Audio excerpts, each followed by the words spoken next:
Section 136 right of the member two copies of the audited financial statement. Financial statement में वो 5 बातें आती हैं, फिर से एक बार फटाफट रिवाइज। वो 5 चीजें क्या क्या है? Profit and loss account, balance sheet, cash flow statement, change in equity if applicable, then explanatory note, जो भी 1 से लेकर 4 तक आपने पॉइंट्स पढ़े। डन। चलो, ये फाइनेंशियल स्टेटमेंट, इसकी कॉपी की बात हो रही है। ऑडिटेड लिखा है, that means in financial statement का क्या हो गया है? ऑडिट हो गया है, और ऑडिट होने के बाद इसकी कॉपी किसको देना है? मेंबर्स को देना है। ठीक है, मैंने आपको बताया था कि कंपनी की एजीएम होती है, उस एजीएम में पूरे साल का, है ना, फाइनेंशियल ईयर का पूरा चिट्ठा डिस्कस किया जाता है कि कंपनी को कितना फायदा हुआ, कितना नुकसान हुआ, क्या खरीदा कंपनी ने इस पूरे साल में। तो ये पूरा एक साल का डिस्कशन होता है। तो आपको ये फाइनेंशियल स्टेटमेंट भेजने पड़ेंगे, वो भेज के पड़ेंगे। अब मुझे बताओ, थोड़ा सा प्रैक्टिकल सोचो, इतना मोटा मैंने फाइनेंशियल स्टेटमेंट दिया, यही आज ही मीटिंग है, सुबह 9 बजे से मीटिंग है, ठीक है, 4 घंटे की मीटिंग है। क्या लगता है फटाफट सब यहीं पे बैठ के पढ़ेंगे? है पॉसिबल? क्या नहीं, घर पे भेज दिया जाएगा, आपके घर पे सेंड कर दिया जाएगा मीटिंग से पहले। आपकी अगर आज एजीएम है तो 21 डेज पहले, कितने दिन पहले? 21 डेज पहले आपके घर पे भेज दिया है। घर से पूरा पढ़कर आओ, कहीं किसी में डाउट है, डिस्कशन करना है तो मीटिंग में आकर वो बात करेंगे। मीटिंग में बैठ के पढ़ना नहीं, पता चला वहां पे सब स्टूडेंट बन गए और पढ़ाई करने लग गए कि भैया ये पूछना है। तुम्हें लगता है कि वहां पे पढ़ भी पाएंगे? नहीं, घर से पढ़ के आओ ना। तो साफ बोला है कि फाइनेंशियल स्टेटमेंट की कॉपी सेंड करो। किसको सेंड करो? मेंबर्स को, ताकि वो घर पे पढ़ ले, और जिनको जो जरूरी लगे वो एजीएम में आए, मीटिंग में आए, डिस्कस करे। जिनको लग रहा है नहीं भैया हमें इतना जरूरी नहीं लग रहा, सब बढ़िया है, कोई इशू नहीं है, नहीं भी मीटिंग में आएंगे तो भी हमें कोई दिक्कत नहीं है, लेकिन हाँ हमने घर पे तो भेज दिया। ठीक है, आ जाओ रीड करेंगे। अकॉर्डिंग टू सेक्शन 136, फिर से हेडिंग पढ़ रही हूँ, राइट है मेंबर का। क्या राइट है मेंबर का? कि उन्हें फाइनेंशियल स्टेटमेंट मिले, लेकिन कौन सा वाला मिले? ऑडिटेड। अब वापस से आपको एक प्रोसेस याद दिला रहा हूं जो कल की क्लास के एंड में तुम्हें बताया था। प्रोसेस क्या होता है? फाइनेंशियल स्टेटमेंट खत्म हुआ 31 मार्च, अप्रैल में क्या प्रोसेस चालू? Balance sheet, profit and loss account, cash flow statement, वो सारे जो फाइनेंशियल स्टेटमेंट को प्रिपेयर किया जाता है। कंपनी के अंदर के सीए अकाउंट्स जो होंगे, अकाउंटेंट होंगे, वो ये सारी चीजें प्रिपेयर करेंगे। प्रिपेयर करने के बाद सारे बोर्ड ऑफ डायरेक्टर को इकट्ठा करेंगे और कहेंगे कि भैया देख लो हमने फाइनेंशियल स्टेटमेंट तैयार कर दिया है, इसे भेजना है ऑडिट करने के लिए। आप बोर्ड ऑफ डायरेक्टर सब देख लो, बोर्ड ऑफ डायरेक्टर सब देख लेंगे तो साइन करेंगे कि हाँ फाइनेंशियल स्टेटमेंट हमारी तरफ से फाइनल हो गए। साइन कौन करता है? वही सारे बोर्ड ऑफ डायरेक्टर का एक चेयरपर्सन है तो वो साइन करेगा, या फिर उनकी जगह पे 2 डायरेक्टर, जिसमें से एक क्या होना चाहिए? एमडी। और उसके साथ साथ बस बोर्ड ऑफ डायरेक्टर नहीं देख रहे हैं, कंपनी में कौन है? सीएफओ, सीईओ, सीएस, ये भी देख रहे हो, ये भी फाइनेंशियल स्टेटमेंट में साइन कर रहे हैं। अब ये फाइनेंशियल स्टेटमेंट तैयार हो गया है, अंदर के सारे इंटरनल लोगों ने देख लिया है। अब सीए को भेजो जो ऑडिट करेगा, प्रैक्टिसिंग सीए, उनकी जो फर्म होगी वो ऑडिट करेगा, उनको भेजो। ऑडिट होकर आ जाएगा, फिर बोर्ड रिपोर्ट तैयार होती है, जिस बोर्ड रिपोर्ट में सारे के सारे पूरे साल भर का चिट्ठा लिखा रहता है, प्लस फाइनेंशियल स्टेटमेंट के बारे में लिखा रहता है, प्लस ये भी लिखा रहता है कि भैया जो प्रैक्टिसिंग फर्म ने जो ऑडिट किया है उसमें उन्होंने जो गलतियां निकाली है उसको एक्सप्लेन भी किया होता है। किसमें? बोर्ड रिपोर्ट में। अब ये सारी चीजें तैयार करने के बाद एजीएम में डिस्कशन होना है, मतलब कि घर पे हमने भेज दिया। ठीक है, तो चलो रीड करेंगे। According to section 136 of the act, copy of the financial statement including, अगर आपकी कंपनी कौन से होल्डिंग सब्सिडी है तो आपने फाइनेंशियल स्टेटमेंट किस फॉर्म में बनाए हैं? कंसोलिडेटेड फॉर्म में बनाया है। तो consolidated financial statement if any अगर है तो, हर केस में होता नहीं है। चलो, साथ में क्या भेज दी? Audit report. क्या क्या भेजा है समझना। मेंबर को कॉपी दी गई है, किस किस की? Financial statement. अगर कंपनी होल्डिंग सब्सिडी वाले रिश्ते में है, एसोसिएट जॉइंट वेंचर में है, तो क्या दिया जाएगा? Consolidated financial statement if any. साथ में क्या? ऑडिट रिपोर्ट अलोंग विद, ठीक है, एवरी अदर डॉक्यूमेंट, जो भी और दूसरे इंपॉर्टेंट डॉक्यूमेंट है वो सब रिक्वायर्ड बाय द लॉ, जो कुछ भी लॉ ने बोला है वो सब आप मेंबर को भेजोगे। क्या लिखा है? टू बी एनेक्स और attach to the financial. Financial statement तो एक है, उसके साथ साथ एनेक्स होगा। एक हो गया फाइनेंशियल स्टेटमेंट, दूसरा क्या हो गया? ऑडिट रिपोर्ट, और इसके साथ जो भी इंपॉर्टेंट अदर डॉक्यूमेंट है जो लॉ बोलता है वो सब एनेक्स किए जाएंगे फाइनेंशियल स्टेटमेंट के साथ और भेज दिए जाएंगे घर पे सारे के सारे मेंबर्स के। Done. Which are to be laid before the company in its general meeting. यहाँ पे जनरल मीटिंग से मतलब कौन सा है? एजीएम। एजीएम में जिसका डिस्कशन होना है उन सारे डॉक्यूमेंट्स को घर पे भेज दिया गया है। क्या प्रैक्टिकली सोच पा रहे हो? चलो, shall be send to every member. Company के सारे मेंबर को भेजोगे? क्या बस मेंबर को भेजोगे? नहीं, अगर आपकी कंपनी में डिबेंचर इशू कर रखे तो डिबेंचर होल्डर है, और डिबेंचर होल्डर अगर 500 से ज्यादा है तो डिबेंचर ट्रस्टी, तो भैया ट्रस्टी भी तो नजर रख रहा है, मेंबर को भी भेजोगे और किसको भेजोगे, ट्रस्टी को भी भेजोगे, क्योंकि ट्रस्टी ऑब्जेक्शन रेज कर सके। याद आ रहा होगा तुम्हें कि भैया डिबेंचर ट्रस्टी ऑब्जेक्शन रेज करता है अगर एसेट की वैल्यू कम हो जाती है वगैरह वगैरह, ठीक है, of the company. Then all the other person who are so entitle, जिन सबको भी देना है उन सबको आप कायदे से सारी चीजें भेज दीजिए। नॉट लेस देन, कितने दिन के अंदर भेजना है, आज मीटिंग है तो मीटिंग से कितने दिन पहले, 21 डेज पहले भेज दो।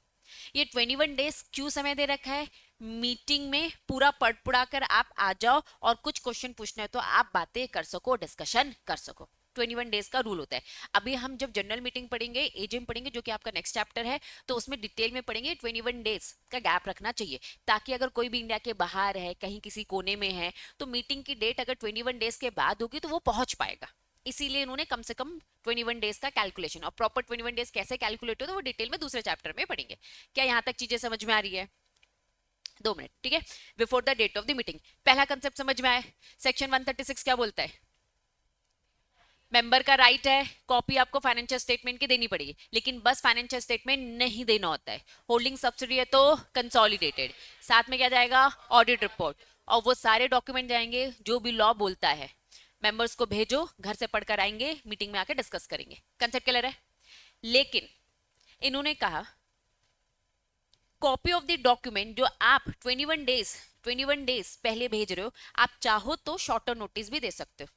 अभी मैं ये बोल सकती हूँ क्या, जब भी मीटिंग होने वाली है तो उससे कितने दिन पहले भेज रहे घर पर, 21 डेज पहले, ठीक है। मिनिमम गैप 21 डेज का बोला है, मिनिमम गैप कितने का, 21 डेज। मतलब अगर आपको 30 दिन पहले भेजना है भेज दो, 40 दिन पहले भेजना है भेज दो, लेकिन गैप कम से कम 21 डेज का होना चाहिए। इन्होंने कहा जनरल रूल, जहां जनरल रूल बोल दिया मिनिमम 21 डेज, मतलब कि एक्सेप्शन क्या है, 21 डेज से कम भी हो सकता है, जिसे हम शॉर्टर नोटिस बोलते हैं। जिसे हम क्या बोलते हैं, शॉर्टर नोटिस। मतलब कि आप कम डेज भी कर सकते हो, लेकिन मेंबर से पहले पूछ लो। अब आपकी कंपनी कौन सी है, डिपेंड करता है, कंपनी हैविंग शेयर कैपिटल या फिर नॉट हैविंग, ठीक है। चलो, copies of the document to be send less than 21 days before the date of the meeting, they shall be notwithstanding the fact deemed to have been duly sent. अगर आपने shorter notice भी दिया है तो भी हम रूल्स रेगुलेशन का compliances मानेंगे, लेकिन प्लीज मेंबर से एक बार पूछने का, कंपनी में हैविंग शेयर कैपिटल या फिर नॉट हैविंग शेयर कैपिटल, ठीक। कंपनी के पास अगर शेयर कैपिटल है तो हमें कम से कम लोगों मेंबर की हाँ चाहिए, और कितने लोगों की हाँ चाहिए, 95%। अगर 95% लोग बोल देते हैं, क्या बोल देते हैं, कि हमें 21 डेज का गैप नहीं चाहिए, हमें कम डेज का भी गैप दोगे, हम उसमें फटाफट पढ़कर आ जाएंगे और मीटिंग में डिस्कशन कर लेंगे, ठीक है। अब कंडीशन थोड़ा अच्छे से पढ़ेंगे, लैंग्वेज थोड़ा सा रीड करेंगे। क्या लिखा है, मेजॉरिटी नंबर, पहला एंटाइटल टू वोट, मतलब हमें लोग कितने चाहिए, मेजॉरिटी। मेजॉरिटी का मतलब क्या होता है, 51। हमें 51 लोग चाहिए जो वोट कर सकते हैं, और वोट उनकी कितनी होनी चाहिए, कम से कम कितना, 95%। लैंग्वेज को थोड़ा सा समझेंगे, ठीक है। अगर मैं कह रही हूँ क्लास में अगर 100 बच्चे हैं, क्लास में अगर कितने बच्चे हैं, 100 बच्चे, तो 51 बच्चे हाँ बोल रहे हो, और इन 51 मेंबर्स के पास की शेयर होल्डिंग जो होनी चाहिए वो कितनी होनी चाहिए, 95%। क्या ये बात समझ में आ रही है, दो कंडीशन, ठीक है।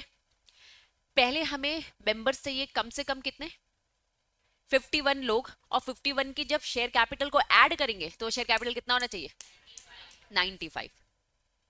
मान लो जितने लोग हैं, एक पर्सन के पास एक वोट है, लेट अज्यूम एक पर्सन के पास कितना है, एक वोट है, तो 51% के पास कितने वोट है, 51%। होगा क्या, नहीं, मतलब कि ज्यादा वोट होना चाहिए, एक के पास 2 होना चाहिए, 3 होना चाहिए, 4 होना चाहिए, मिलाकर 95 से कम नहीं होना चाहिए। अगर ये कंडीशन फुलफिल होती है तो मानेंगे। चलो लेट अज्यूम 3 ही शेयर होल्डर है, कितने शेयर होल्डर है, 3 शेयर होल्डर है, ठीक है। जो एक शेयर होल्डर है इसके पास 5% है, एक शेयर होल्डर है इसके पास क्या है, 5% है, बाकी जो शेयर होल्डर है इनके पास मिलाकर कितना है, 95, ठीक है। चलो, तो सबसे पहली बात, इन तीनों में से हाँ बोलने वाले 2 लोग होते हैं। कौन सा वाला, थर्ड पर्सन और सेकंड पर्सन और थर्ड पर्सन हाँ बोलता है। अब मान के चलो कि फर्स्ट और जो सेकंड पर्सन उसके पास 50-50% है, ठीक है, तो 95 का हाफ करो कितना हो जाएगा, अप्रॉक्स कितना हो जाएगा, पॉइंट में ही आएगा। चलो एक काम करते ना, एक को हम क्या दे देते, 50 दे देते, ठीक है, और एक को क्या दे देते, 35 ना, नहीं 45 दे देते, ठीक है। चलो फर्स्ट पर्सन, सेकंड और थर्ड पर्सन, ठीक है। हाँ बोलने वाले लोग कौन है, सेकंड और थर्ड। सेकंड और थर्ड बोलते कि हाँ 21 डेज से शॉर्टर नोटिस भी चल जाएगा, सेकंड और थर्ड, लेकिन दोनों का मिला के वोटिंग, दोनों का मिला के शेयर कितना आ रहा है, 50 आ रहा है, क्या शॉर्टर नोटिस दे पाएंगे, नहीं। क्या कंसेप्ट समझ में आ रहा है, हमें मेजोरिटी भी चाहिए और साथ में क्या चाहिए, उनका जो शेयर कैपिटल है, ठीक है, शेयर कैपिटल क्या है, 95% होना चाहिए, दोनों कंडीशन साथ में फुलफिल होगी तो ही। लेकिन अगर company not having share capital है, company not having share capital है, तो इन्होंने बोला कि भैया यहां तो शेयर कैपिटल है ही नहीं, तो मिला के 95 तो हम देखेंगे नहीं, आप बस क्या करो 95% के वोटिंग पावर हम देख लेंगे, मेंबर्स है जिनके पास 95% की वोटिंग पावर, कुल मिलाकर दोनों की कंडीशन क्या है, ये बोलता है हमें मेजॉरिटी वोट की भी चाहिए, प्लस हमें 95%, इसको मैं परसेंटेज में लिखूं तो ज्यादा बेटर है, हमें 51% की वोटिंग भी चाहिए प्लस 95% का शेयर कैपिटल भी चाहिए। क्या ये बात समझ में आ रही है, यहां क्या बोलते हैं सेकंड में नॉट हैविंग, इन्होंने क्या बोला, हमें बस 95% की क्या चाहिए, वोटिंग चाहिए, यहां हमें वोटिंग प्लस शेयर कैपिटल दोनों कंडीशन। हाँ यस, बिल्कुल नहीं होता। चलो बस थर्ड वाले ने बोला है हाँ, क्या मेजोरिटी इन पर्सन हुआ, क्या नहीं, दोनों कंडीशन साथ में फुलफिल होनी चाहिए, क्योंकि इन दोनों के बीच में क्या लगा है, एंड लगा है, इन दोनों के बीच में क्या लिखा है, एंड। लैंग्वेज फिर से रीड करेंगे, आ जाओ। In case company having share capital, जिसका शेयर कैपिटल है, majority number entitle to vote, and वो जो मेजोरिटी के लोग हैं रिप्रेजेंट करेंगे कम से कम 95% of the such part of paid share capital of the company as given right to vote at the meeting. Concept clear है क्या, पक्का, डन। चलो नॉट हैविंग समझ में आ गया, यहाँ शेयर कैपिटल है ही नहीं, तो इन्होंने कहा कि वोटिंग ही हमें 95% की चाहिए, दैट्स इट, नाटक ही नहीं चाहिए हमें, ठीक। अब कुछ महक पूछ रही थी बेटा,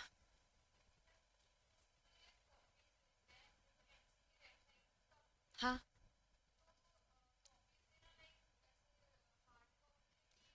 हार्ड कॉपी में भी दिया जाता है, कंपनी अपनी वेबसाइट में 10 जगह 10 चीजें हैं, जिसको जो कन्वीनियंट लगे, ठीक है। मैं आईटेक्स कंपनी फाइनेंशियल स्टेटमेंट अपनी खुद की वेबसाइट में भी डाल दूंगी, तो आप उससे भी दे सकते हो, लेकिन ये सॉफ्ट होगा, आपको जो घर पे भेजा जा रहा है, कॉपी भेजा जा रहा है, दैट मीन्स हार्ड फॉर्म में, ठीक है। और ज्यादा इजी रीडिंग में क्या होता है, हार्ड। आजकल जमाना आ चुका है, इसीलिए इतने मोटे मोटे हमारे चश्मे लग रहे हैं, है ना, लेकिन हाँ हार्ड फॉर्म ही है, ठीक है। अब आ गया कि मोबाइल में इतना रीड करने लगे हो तुम लोग ये सारी, लेकिन इतनी मोटी कॉपी रीड कर पाना पॉसिबल नहीं है, हार्ड सबसे बेस्ट होता है, तो हार्ड कॉपी दी जाएगी, लेकिन इसमें भी बहुत सारे ऑप्शन है, इंस्पेक्शन के लिए अलाउ कर दिया जाएगा, वेबसाइट में दे दिया जाएगा कि तुम्हें सॉफ्ट में भी देखना, बहुत सारे ऑप्शन है, ठीक है। चलो हम्म, बिल्कुल, तो जो मांगेगा उनको दे दिया जाएगा, जो कॉपी मांगेगा वो कॉपी दे दिया जाएगा, उसमें लिखा है ना किस किस को दिया जा रहा है, बताओ सबसे पहले किसको दिया जा रहा है, मेंबर को, किसको दिया जा रहा है, ट्रस्टी को अगर डिबेंचर होल्डर, और क्या लिखा है, all other person who are entitle, जिसको मिलना चाहिए, क्रेडिटर्स को मिलना चाहिए, वो लोग भी देखना चाहते हैं समझना चाहते हैं, उनको भी, सारे मेंबर्स को मिलेगा, ठीक है। लेकिन क्या होता है, हमेशा एब्रिज फॉर्म दिया जाता है, कोई अगर डिमांड करेगा तो उसको पूरा का पूरा कंप्लीट फाइनेंशियल स्टेटमेंट दिया जाता है, एनुअल रिपोर्ट प्रॉपर दी जाती है, रखी होगी यहाँ पे एनुअल रिपोर्ट, मैं दिखाऊंगी तुम लोग को, ठीक है। इतनी मोटी बुकलेट होती है, खर्चा होता है कंपनी का अच्छा खासा, हाँ करना पड़ता है, लॉ बोल रहा है, ठीक है। चलो तो कितने दिन पहले कॉपी दे देना है, 21 डेज पहले, ठीक है। और इससे 21 डेज से कम शॉर्टर नोटिस मिल सकता है क्या, मिल सकता है, लेकिन condition, company having share capital या फिर company not having share capital. Having share capital तो दो condition, majority vote who represent 95% share capital, not having share capital 95% voting, clear है।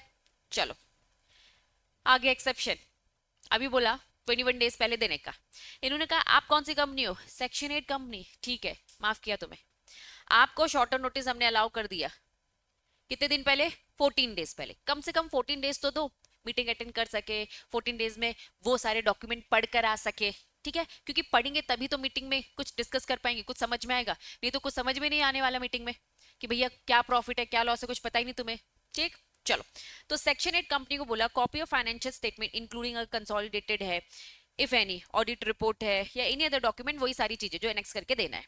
साफ इन्होंने बोला कि आपको मेंबर को सेंड करना है, वही डिबेंचर ट्रस्टी सारे पर्सन को सेंड करना है, लेकिन यहाँ पे 21 डेज की जगह पे क्या छूट दे रखी है, 14 डेज, ठीक है। इसमें वो वाली परमिशन लेने की जरूरत नहीं है, जैसे शॉर्ट नोटिस तो नॉर्मल कंपनी भी दे सकते हैं, लेकिन 95% की वोटिंग करवानी पड़ेगी, है ना, रिप्रेजेंट करना पड़ेगा, वो सब यहाँ पे नहीं है। 5 जून 2015 को नोटिफिकेशन आया और सेक्शन 8 कंपनी को छूट दे दिया। सेक्शन 8 कंपनी आप जानते हो कौन सी कंपनी होती है, बताओ, नॉट फॉर प्रॉफिट कंपनी। तो ऐसी अगर कंपनीज है, इनको हम वैसे कंप्लाइंसेस कम देते हैं, तो साफ इनको मना कर दिया कि 21 डेज की जगह पे आपको क्या करना है 14 डेज, और आपको ऐसी परमिशन लेने की जरूरत नहीं है 95% वाली। डन।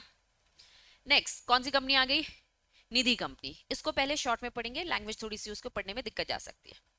निधि कंपनी को क्या बोल दिया, सेक्शन 136 में इन्हें रिलैक्सेशन दे रखी है। किस टाइप की रिलैक्सेशन दे रखी है समझो, if member does not hold share, अगर मेंबर एकदम ही छोटा शेयर होल्डर है, ठीक है, उसके पास मैक्सिमम कितना है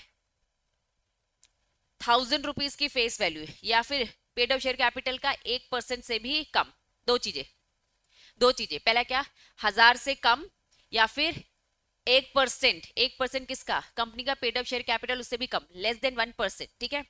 अगर शेयर होल्डर बहुत छोटा है, उसके पास शेयर्स बहुत कम है, तो इस केस में आपको इतना मोटा खर्चा करने की जरूरत नहीं है। अभी हमने डिस्कस किया खर्चा होता है, मोटी बुकलेट बनानी पड़ती है बहुत सारे पन्नों की, क्योंकि फाइनेंशियल स्टेटमेंट सोचो ना क्या क्या होगा। फाइनेंशियल स्टेटमेंट में क्या है, balance sheet, profit and loss account, cash flow statement, वही जो दो चीजें और एक्स्ट्रा, ऑडिट रिपोर्ट। क्या लगता है ऑडिट रिपोर्ट 2 पन्ने की होगी क्या, पूरे फाइनेंशियल स्टेटमेंट का रिमार्क है उसमें, वो अलग, और लॉ जो बोलेगा, इतना सारा डॉक्यूमेंट, तो खर्चा तो बनता है। इन्होंने कहा अगर छोटा शेयर होल्डर है, the company need not to be send financial statement to each small member individually, इन छोटे छोटे शेयर होल्डर को एक एक भेजने की जरूरत नहीं है। इंस्टेड कंपनी क्या करेगी, न्यूज़पेपर में पब्लिश करेगी, एजीएम की डिटेल्स बताएंगी, फाइनेंशियल स्टेटमेंट रजिस्टर जो है, रजिस्टर्ड ऑफिस है, वहां पे रख दिया जाएगा। इन छोटे शेयर होल्डर्स को बोला जाएगा कि भाई आप चाहो तो आ जाओ रजिस्टर्ड ऑफिस में और इंस्पेक्शन कर सकते हो। देखो छोटे शेयर होल्डर को ना पढ़ी ही नहीं होती, सच बात तो ये, छोटे शेयर होल्डर को पढ़ी ही नहीं होती, सच बात तो ये है। अगर फिर भी किसी को भी है तो आके इंस्पेक्शन कर सकते हैं, इसमें कुछ नहीं, कंपनी के कंप्लायंसेस को बचाया जा रहा है। बड़े शेयर होल्डर्स को तो देना ही है, छोटे शेयर होल्डर को मना किया गया, वो भी किस केस में, कौन सी कंपनी के केस में, निधि कंपनी के केस में।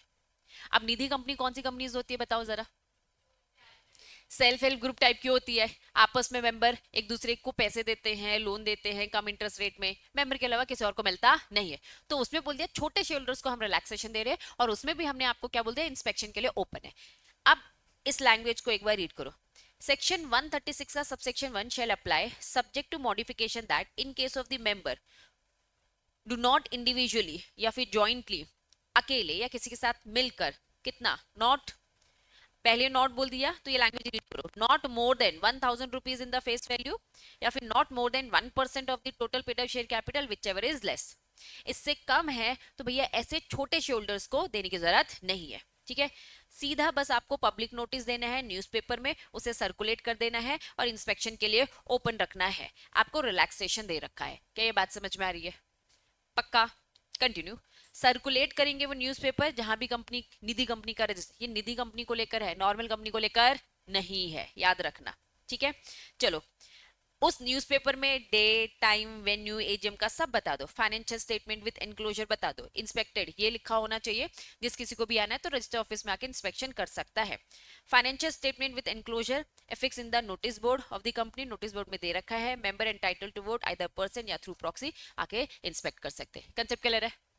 तो जनरल रूल 136 आपको कॉपी देना ही पड़ेगा, मेंबर का क्या है, राइट है, लेकिन आपको 21 डेज पहले देना है। शॉर्टर नोटिस भी पॉसिबल है, हैविंग नॉट हैविंग की अपनी अपनी कंडीशन।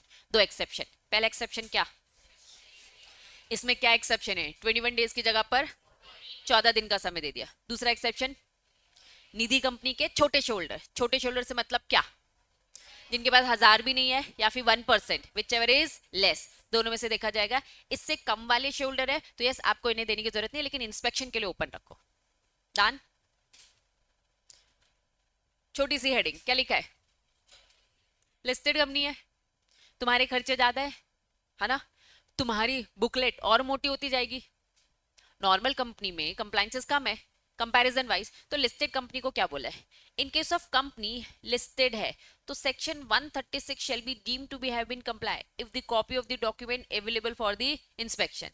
क्योंकि आप लिस्टेड कंपनी हो, आपकी मोटी सी मोटी बुक हो जाएगी फाइनेंशियल स्टेटमेंट देने में, तो आप एक काम करो, आपको क्या करना है, इंस्पेक्शन के लिए ओपन करना है। तो लिस्टेड कंपनी में बोल दिया सारे के सारे शेयर होल्डर आएंगे रजिस्टर ऑफिस में, वर्किंग आवर्स में आएंगे, हम इंस्पेक्शन के लिए ओपन करें कब, 21 डेज पहले, जिस दिन एजीएम होने वाली है उसके 21 दिन पहले हमने इंस्पेक्शन के लिए ओपन रख दिया है। जिसको भी आना है आओ ऑफिस में इंस्पेक्ट कर कर जाओ before the date of the meeting. And statement containing, साथ में एक स्टेटमेंट भी होगा जिसमें सेलेंट फीचर्स होंगे document in the prescribe form.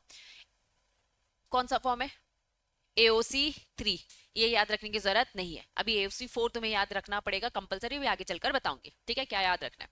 इन्होंने कहा कि AOC 3 में फॉर्मेट दे रखा है, उसमें सेलेंट फीचर्स दे रखे जिसमें सारी इंपॉर्टेंट बातें कवर है, और copy of the document company में deem fit if is send. दो ऑप्शन है, आपने क्या किया, या तो इंस्पेक्शन या तो क्या दे दिया, कॉपी सेंड कर दिया, ठीक है। कॉपी सेंड किसको किया, सेम वही मेंबर को, ट्रस्टी को, कितने दिन पहले, 21 डेज पहले। कुल मिलाकर दो ऑप्शन है, लिस्टेड कंपनी दो ऑप्शन है, या तो 21 डेज पहले सेंड कर दो या फिर क्या करो, इंस्पेक्शन के लिए ओपन रखो। और इंस्पेक्शन के लिए ओपन कब हो जाना चाहिए, 21 डेज पहले। जिसको आकर देखना है वो आकर देखकर भी जाए, कोई दिक्कत नहीं है। लेकिन कंपनी तुम्हें कंप्लायंसेस फॉलो करने पड़ेंगे, क्योंकि आप अकाउंट्स बना रहे हो तो अकाउंट्स के कुछ रूल्स रेगुलेशन है। क्या लिखा है, इंडियन अकाउंटिंग स्टैंडर्ड, जिसको शॉर्टकट में इंडेज बोल सकती हूं मैं, इंडेज शॉर्टकट, इंडियन अकाउंटिंग स्टैंडर्ड, ठीक है। दो अकाउंटिंग स्टैंडर्ड होता है, एक नॉर्मल अकाउंटिंग स्टैंडर्ड है जो पुराना है, नया जो आया है that was इंडेज। Indian accounting standard को शॉर्टकट बस बोल रहे हो, ठीक। आपको वो भी फॉलो करना पड़ेगा, जो भी अपने बैलेंस शीट से बनाई है इंडेज फॉलो करो। कंसेप्ट क्लियर, पक्का। कब किस में पुराना लगता है किस में नया लगता है, ये सारी ब्रीफिंग यहाँ थोड़ी बहुत दे रखी है, पढ़ेंगे उसे। ऑब्लिगेशन लिस्टेड कंपनी की क्या है, इंस्पेक्शन के लिए ओपन रखो या फिर कॉपी सेंड करो। किस किस को सेंड कर रहे हैं, मेंबर, अगर डिबेंचर होल्डर है तो ट्रस्टी, या फिर एनी अदर जो भी कंसर्न पर्सन है जो एंटाइटल है जिसे मिलना चाहिए। चलिए, नहीं इतना समय नहीं है किसी के पास। रजिस्टर्ड ऑफिस में जाना, मुझे रिलायंस के रजिस्टर्ड ऑफिस में जाना पड़ेगा, मुंबई जाना पड़ेगा। हाँ ओपन रखते हैं, हाँ लेकिन अगर किसी ने स्पेशल रिक्वेस्ट डाली है तो देना ही पड़ेगा, देना ही पड़ता है, खर्चा होता ही है, ठीक है। चलो, लेकिन कंपनी ने ना अपने पास, मैंने बताया ना वेबसाइट में भी दे रखा है अभी यही सारी चीजें। रूल नंबर 11, हेडिंग पढ़ो। कुछ सर्टेन केसेस में क्या किया जा रहा है, manner of circulation of the financial statement certain cases of the company. चलो, further in case all the listed company या पब्लिक कंपनी हैविंग नेटवर्थ कितना, 1 करोड़, एंड टर्नओवर कितना, 10 करोड़, द फाइनेंशियल स्टेटमेंट में सेंड, फाइनेंशियल स्टेटमेंट आप ऐसे भेजोगे वापस। पहली दो लाइनें क्या बोल रही है, लिस्टेड कंपनी भी और पब्लिक कंपनी। पब्लिक कंपनी कौन सी पब्लिक कंपनी, जिसका नेटवर्थ 1 करोड़ एंड टर्नओवर कितना, 10 करोड़। आपको सेंड करना पड़ेगा, तीन सिचुएशन। पहली सिचुएशन इलेक्ट्रॉनिकली देना पड़ेगा, दूसरी सिचुएशन इलेक्ट्रॉनिकली देना पड़ेगा, और तीसरी सिचुएशन आपको फिजिकल कॉपी डिस्पैच करना पड़ेगा। वापस, पहली सिचुएशन में बोल रखा है अगर आपकी कंपनी का जो शेयर्स है वो डीमैट फॉर्म में है, लिस्टेड कंपनी है तो डीमैटेरियलाइजेशन तो होगा ही, ठीक है। अगर आपकी कंपनी के शेयर डीमैटेरियलाइजेशन फॉर्म में है तो यहाँ पे CDSL NSDL आगे, ठीक है। अब ये डिपॉजिटरीज है, डीमैटेरियलाइजेशन फॉर्मेट है तो ईमेल आईडी है ना, ये सारी चीजें होंगी आपकी ईमेल आईडी में इलेक्ट्रॉनिक फॉर्म में दे दिया जाएगा। नेक्स्ट उन्होंने बोला है अदरवाइज देन डीमैटेरियलाइजेशन फॉर्म। आपके पास या तो शेयर्स डीमैटेरियलाइज फॉर्म में हो या फिर अदरवाइज देन डीमैटेरियलाइजेशन। अदरवाइज मतलब क्या, फिजिकल, दो ही तो ऑप्शन है, या तो इलेक्ट्रॉनिक होंगे या तो फिजिकल होंगे। पहला पॉइंट बोलता है अगर इलेक्ट्रॉनिकल है, डीमैटेरियलाइजेशन फॉर्म में है तो इलेक्ट्रॉनिक फॉर्म में ईमेल आईडी में सेंड करो, पूरे के पूरे फाइनेंशियल स्टेटमेंट सॉफ्ट में दे दो। दूसरा पॉइंट क्या बोल रहा है, अगर अदरवाइज डीमैटेरियलाइजेशन फॉर्म में मतलब क्या है, फिजिकल फॉर्म में, और members who have positively concern in writing, लिखित में बोल रखा है कि हमें सॉफ्ट में दो, तो सॉफ्ट में दे दो। पहला दूसरा पॉइंट समझ में आ रहा है? पहला बोल रहा है डीमैट फॉर्म में, तो उनको तो सॉफ्ट में ही देना है। दूसरा क्या बोल रहा है? फिजिकल फॉर्म में, और वो डिमांड कर रहे हैं कि हमें सॉफ्ट में दो, तो सॉफ्ट में दे देने का। तीसरा पॉइंट क्या है? फिजिकल दे दो, डिमांड कर रहे हैं फिजिकल दे दो। कुल मिलाकर दो ही ऑप्शन है, या तो फिजिकल जाएगा या तो सॉफ्ट में जाएगा। सॉफ्ट किसको जाएगा? जिनके शेयर्स भी सॉफ्ट में है, जिनके फिजिकल फॉर्म में और वो डिमांड कर रहे हैं सॉफ्ट, तो उनको भी दे दिया जाएगा। और तीसरा पॉइंट, भैया तुम तो हो ही फिजिकल, ले लो ना कॉपी, होगा खर्चा इसमें। कंसेप्ट क्लियर है? ये अब रूल्स है। चलो अब आ गया कौन सी company? Listed company. Every listed companies also required to place financial statement, साथ में फाइनेंशियल स्टेटमेंट के कंसोलिडेटेड भी। क्यों कंसोलिडेटेड आएगा? होल्डिंग सब्सिडी है तो नहीं हो, तो फिर नहीं आएगा। लेकिन तुम्हें थोड़ी ना पता है, कोई केस स्टडी थोड़ी ना दी जा रही है, आपको तो हमेशा लिखना है financial statement along with including consolidated. ठीक है, चलो if any all other document, जो भी लॉ बोल रहा है अटैच करने का। कहाँ? ये वही वाली बात, लिस्टेड कंपनी तुम्हें तो अपनी वेबसाइट में भी देना है वो सॉफ्ट, हर किसी को पर्सनली ईमेल आईडी में भी दे दिया। और लिस्टेड कंपनी तुम अपनी खुद की वेबसाइट में भी दोगे, विच इज मेंटेन बाय, जो कंपनी खुद मेंटेन कर रही है। डन। रेगुलेशन बोलते हैं सेबी के एलओडीआर। लिस्टेड कंपनी तुम्हें सेबी की कुछ एक्स्ट्रा बातें माननी है, वो एक्स्ट्रा बातें आपको ये बोले, लिस्टेड एंटिटी को, स्टॉक एक्सचेंज को, कुछ याद आ रहा है आपको? अगर आपका फाइनेंशियल स्टेटमेंट का कुछ भी डिस्कशन हो रहा है, तो आप क्योंकि लिस्टेड कंपनी हो तो 5 दिन पहले एडवांस में बताना पड़ेगा कि आज हम, तुम्हें कुछ डिविडेंड का याद आ रहा होगा, डिविडेंड का डिस्कशन, तो यहाँ पे भी ऐसा ही है। हम फाइनेंशियल स्टेटमेंट का बोर्ड मीटिंग होने वाली है, आज हम फाइनेंशियल स्टेटमेंट अप्रूव करने वाले। फाइनेंशियल स्टेटमेंट अप्रूव करने वाले मतलब क्या? सीए ने तैयार कर दिया है, अब डायरेक्टर्स में साइन करने वाले। कौन कौन साइन करेगा? या तो ऑथराइज पर्सन साइन करेगा, या फिर 2 डायरेक्टर जिसमें से एक एमडी होगा और बाकी के 3 और अलग ऑफिसर्स। ये लोग साइन करके आज मीटिंग में डिस्कशन करें। तो आप पहले एडवांस में स्टॉक एक्सचेंज को 5 दिन पहले बता दो ये डिस्कशन होने वाला है। आओ रीड करेंगे। सेबी के एलओडीआर रेगुलेशन, रेगुलेशन नंबर 29। ये 29 याद रखने की जरूरत नहीं है आपको, बस क्या याद रखना है कि अगर आप एक लिस्टेड कंपनी हो तो सेबी के एलओडीआर एक्स्ट्रा रेगुलेशन आपको बोलते हैं कि prior intimation to stock exchange about the meeting, board meeting में हमारा डिस्कशन होने वाला है तो पहले इंटीमेशन देने का रिगार्डिंग फाइनेंशियल रिजल्ट। अगर आपका, अब ये तुम्हें थोड़ी सी ज्यादा इंफॉर्मेशन दे रहे, हमारे दिमाग में कैलकुलेशन क्या है कि पूरे साल भर का हम बना रहे, हम फाइनेंशियल ईयर 31 मार्च को जो खत्म हो रहा है वो कर रहे हैं। लेकिन कभी कभार कंपनी बड़ीज होती है जिनको क्वार्टरली बोला जाता है, जिन्हें हाफ ईयरली बोला जाता है। तो आपका फाइनेंशियल स्टेटमेंट का रिजल्ट कौन सा वाला है? एनुअली है तो एनुअली वाला बताओ, क्वार्टरली है, हाफ ईयरली है, quarterly, half yearly, annual, as the case में भी आपकी कंपनी जो फॉलो कर रही है। आज क्वार्टरली वाला डिस्कशन हो रहे वाला है, कंपनी बड़ी है तो क्वार्टरली भी फाइनेंशियल स्टेटमेंट डिस्कस किया जाता है। ठीक है, हर 3 क्वार्टर खत्म होते हैं डिस्कशन, हाफ ईयरली 6 महीने खत्म होता है डिस्कशन। तो बोर्ड मीटिंग में कौन सा वाला डिस्कशन है? Annually, half yearly, quarterly? जो डिस्कशन है पहले स्टॉक एक्सचेंज को बताओ कि हम डिस्कशन करने वाले हैं, ताकि वो उस पर अच्छे से नजर रख सके। कंसेप्ट क्लियर है? इंटीमेशन गिवन यहां दे रखा है, ऊपर क्या बोला है? इंटीमेट करो, और नीचे क्या बता के रखा है? कितने दिन पहले? 5 दिन पहले इन एडवांस।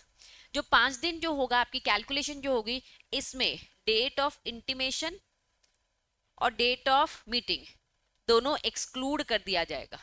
समझना, आज मीटिंग होने वाली है, लेट अज्यूम आज क्या है, आज की एक डेट फाइनल करती हूँ, फॉर एग्जांपल चलो 15 तारीख है, आज 15 सितंबर है। ठीक है, 15 सितंबर डेट है, 5 दिन का गैप होना चाहिए। गैप कितने होना चाहिए? 5 दिन का। 15 तारीख को मीटिंग होगी, ये डेट ऑफ मीटिंग है,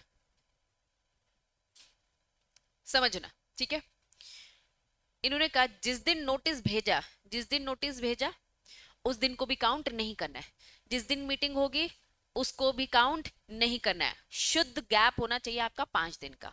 चलो बताओ कौन कौन सी तारीख आ जाएगी? 14 आ जाएगी, और 13 आ जाएगी, 12 आ जाएगी, 10 आ जाएगा, सॉरी 11 आ जाएगा, 10 आ जाएगा। हो गए 5 दिन। ये 5 दिन जब काउंट करोगे तो डेट ऑफ मीटिंग काउंट मत करना, और जिस दिन नोटिस, मतलब नोटिस किस दिन भेजा आपने? 9 तारीख को आपने नोटिस भेजा है, 5 दिन का गैप है, और 15 को मीटिंग है, तो 5 दिन कैसे कैलकुलेट होंगे ये आपने आपको बताया। एक बार लैंग्वेज रीड करो, सेकंड वाले पॉइंट को मुझे बताओ, समझ में आ रहा है? और प्लीज इंटीमेशन में बता देना मीटिंग की डेट भी क्या है, ताकि वो खुद कैलकुलेट कर ले कि 5 दिन का गैप है भी कि नहीं, कहीं झूठ तो नहीं बोल रहे। हम पढ़ रहे हैं फाइनेंशियल स्टेटमेंट का डिस्कशन होने वाला है। लिस्टेड कंपनी तुम्हें स्टॉक एक्सचेंज को बताना है, बॉम्बे नेशनल स्टॉक एक्सचेंज को बताना है जहां भी आप लिस्ट हो। डन। कितने दिन पहले बताना है? कम से कम 5 दिन पहले, जिसमें 2 चीजें नहीं आनी चाहिए। नोटिस वाले दिन को मत काउंट करना, और जिस दिन, और शुद्ध आपका 5 दिन का एडवांस। डन। चलो, every listed company having subsidy या सब्सिडीज, तो आपको सेपरेट ऑडिटेड अकाउंट भी देना पड़ेगा उनका, ठीक है, on its website. If any subsidy है तो उनका भी दे दो अलग से। डन। लिस्टेड कंपनी, लेकिन सब्सिडी कंपनी कहाँ है? इंडिया के बाहर। वापस भटक तो नहीं गए? चल क्या रहा है, क्या चल रहा है? लिस्टेड कंपनी, तुमको थोड़ी सी एक्स्ट्रा फॉर्मेलिटीज, ठीक है। सब्सिडीज है तो वो भी बता दो। अब आपकी सब्सिडी इंडिया में नहीं है, कहाँ है? इंडिया के बाहर। तुम्हें क्या लगता है अब इंडिया के बाहर ज्यादा इनके रूल्स रेगुलेशन? अगर आपकी सब्सिडी इंडिया के बाहर है, वो जो कंट्री है उस कंट्री का कुछ लॉ है, वो लॉ आपको बोलता है, वो लॉ आपको बोलता है, रीड कर रही हूँ, foreign subsidiary statutory required to prepare consolidated. आपकी इंडियन होल्डिंग कंपनी है, होल्डिंग कंपनी कौन सी है? इंडिया की। सब्सिडी कंपनी कहाँ की है? बाहर की। यहां तक कंसेप्ट क्लियर है? पहले बताओ। अगर आपकी बाहर की सब्सिडी कंपनी है, वहां का लॉ बोलता है, जहां उनका इनकॉर्पोरेशन हुआ है, requirement of this provision shall be met, कि कंसोलिडेटेड होना चाहिए। तो फॉरेन सब्सिडी प्लेस करेगी वेबसाइट में वो कंसोलिडेटेड जो उनके लॉ के हिसाब से बोला गया है। बात समझ में आ रही है?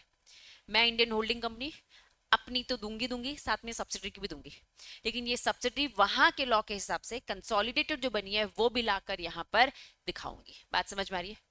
दूसरी सिचुएशन, फॉरेन सब्सिडी है, वहां पे कोई भी फाइनेंशियल स्टेटमेंट का ऑडिट वगैरह नहीं बोला गया अंडर एनी लॉ उनकी कंट्री में, वहां तो does not get the financial statement audit, तो आपको ऑडिट भी करने की जरूरत नहीं है। अनऑडिटेड, वहां का लॉ बोलता है ऑडिट करने की रिक्वायरमेंट आप में नहीं आती है वहां की सब्सिडी में, लेकिन हम तो होल्डिंग है, हमारी सब्सिडी का हमें यहाँ पे पूरा रिकॉर्ड दिखाना है, तो अनऑडिटेड ही दिखा दो, कोई बात नहीं। अनऑडिटेड फाइनेंशियल स्टेटमेंट वेबसाइट में शो करो। वे फाइनेंशियल स्टेटमेंट लैंग्वेज हो सकता है फ्रांस की हो, इटली की हो, तो लैंग्वेज उनकी दूसरी हो सकती है। बस आप हमारी एक हेल्प करो, जब अपनी वेबसाइट में डालेंगे ना तो कन्वर्ट कर लेना। क्यों इंग्लिश में कन्वर्ट कर लेना, समझ में तो आए। कहाँ भाई चैट जीपीटी लेकर ट्रांसलेट करते रहेंगे, है ना। चलो, तो ट्रांसलेट हो सके इंग्लिश में कन्वर्ट करके दिखाओ। कंसेप्ट समझ में आया? लिस्टेड कंपनी क्या क्या एक्स्ट्रा करना है बताओ। पहला पॉइंट,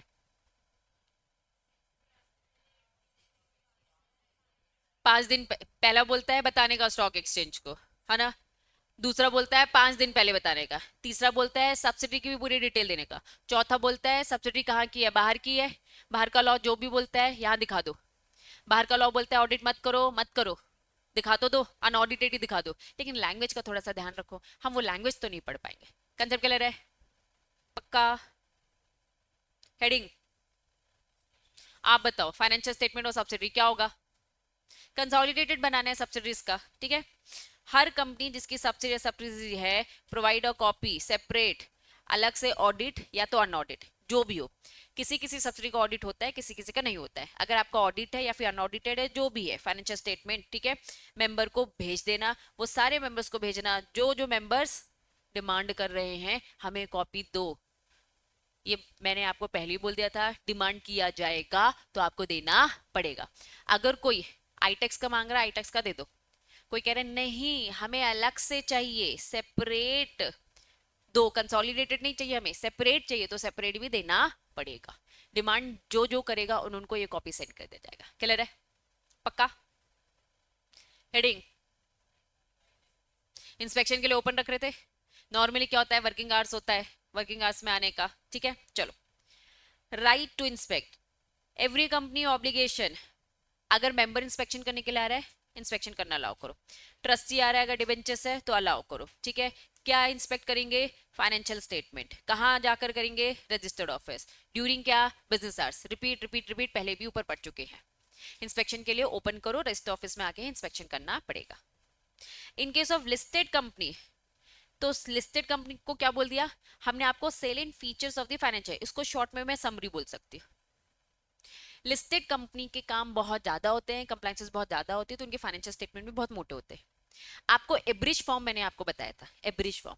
एब्रिज फॉर्म मतलब क्या, शॉर्ट फॉर्म। कोई पूरा डिटेल मांगेगा तो हम इंस्पेक्शन के लिए आपको दे रहे हैं ना, क्यों टेंशन ले रहे हो, ठीक है। तो साहब बोला तुम लिस्टेड कंपनी हो, तुम अपने एब्रिज फॉर्म दोगे, तो इनकी लैंग्वेज रीड करो क्या लिखा है। In case of listed company send salient feature, अगर लिस्टेड कंपनी ने एब्रिज फॉर्म दिया है, salient feature of the financial statement दिया है मेंबर्स को, डिबेंचर ट्रस्टी को, जो भी प्रिस्क्राइब्ड फॉर्म है, जो हमने एओसी ऊपर 3 देखा था, then copy of the financial statement including consolidated if any audit report along with every other document जो भी लॉ एनेक्स करने को बोलता है, इसे अवेलेबल करो इंस्पेक्शन के लिए। दो बातें, अगर लिस्टेड कंपनी तुमने एब्रिज फॉर्म दिया है तो फुल फ्लेज आपको फाइनल जो आपका स्टेटमेंट है इंस्पेक्शन के लिए ओपन रखना पड़ेगा। कोई मांगेगा तो हम दे देंगे फुल फ्लेज वाला, लेकिन इंस्पेक्शन के लिए तो ऑल टाइम ओपन रखना पड़ेगा। मैं आईटेक्स कंपनी, बड़ी कंपनी, लिस्टेड कंपनी, मैंने एब्रिज फॉर्म दे दिया, सेंड किया, साथ ही में मैंने क्या बोल दिया, जिसको भी फाइनल फॉर्म देखना है वो ओपन है इंस्पेक्शन के लिए। जब भी एजीएम होगी इसकी 21 डेज पहले मैंने ओपन रखा है, जो भी आकर देखना चाहता है देख सकता है। देखने की प्रोसेस ऊपर बता दी उन्होंने, क्या क्या बताया, वर्किंग आवर्स में आने का, ठीक है, बिजनेस आवर्स, रजिस्टर्ड ऑफिस में आने का, कंसेप्ट क्लियर है पक्का।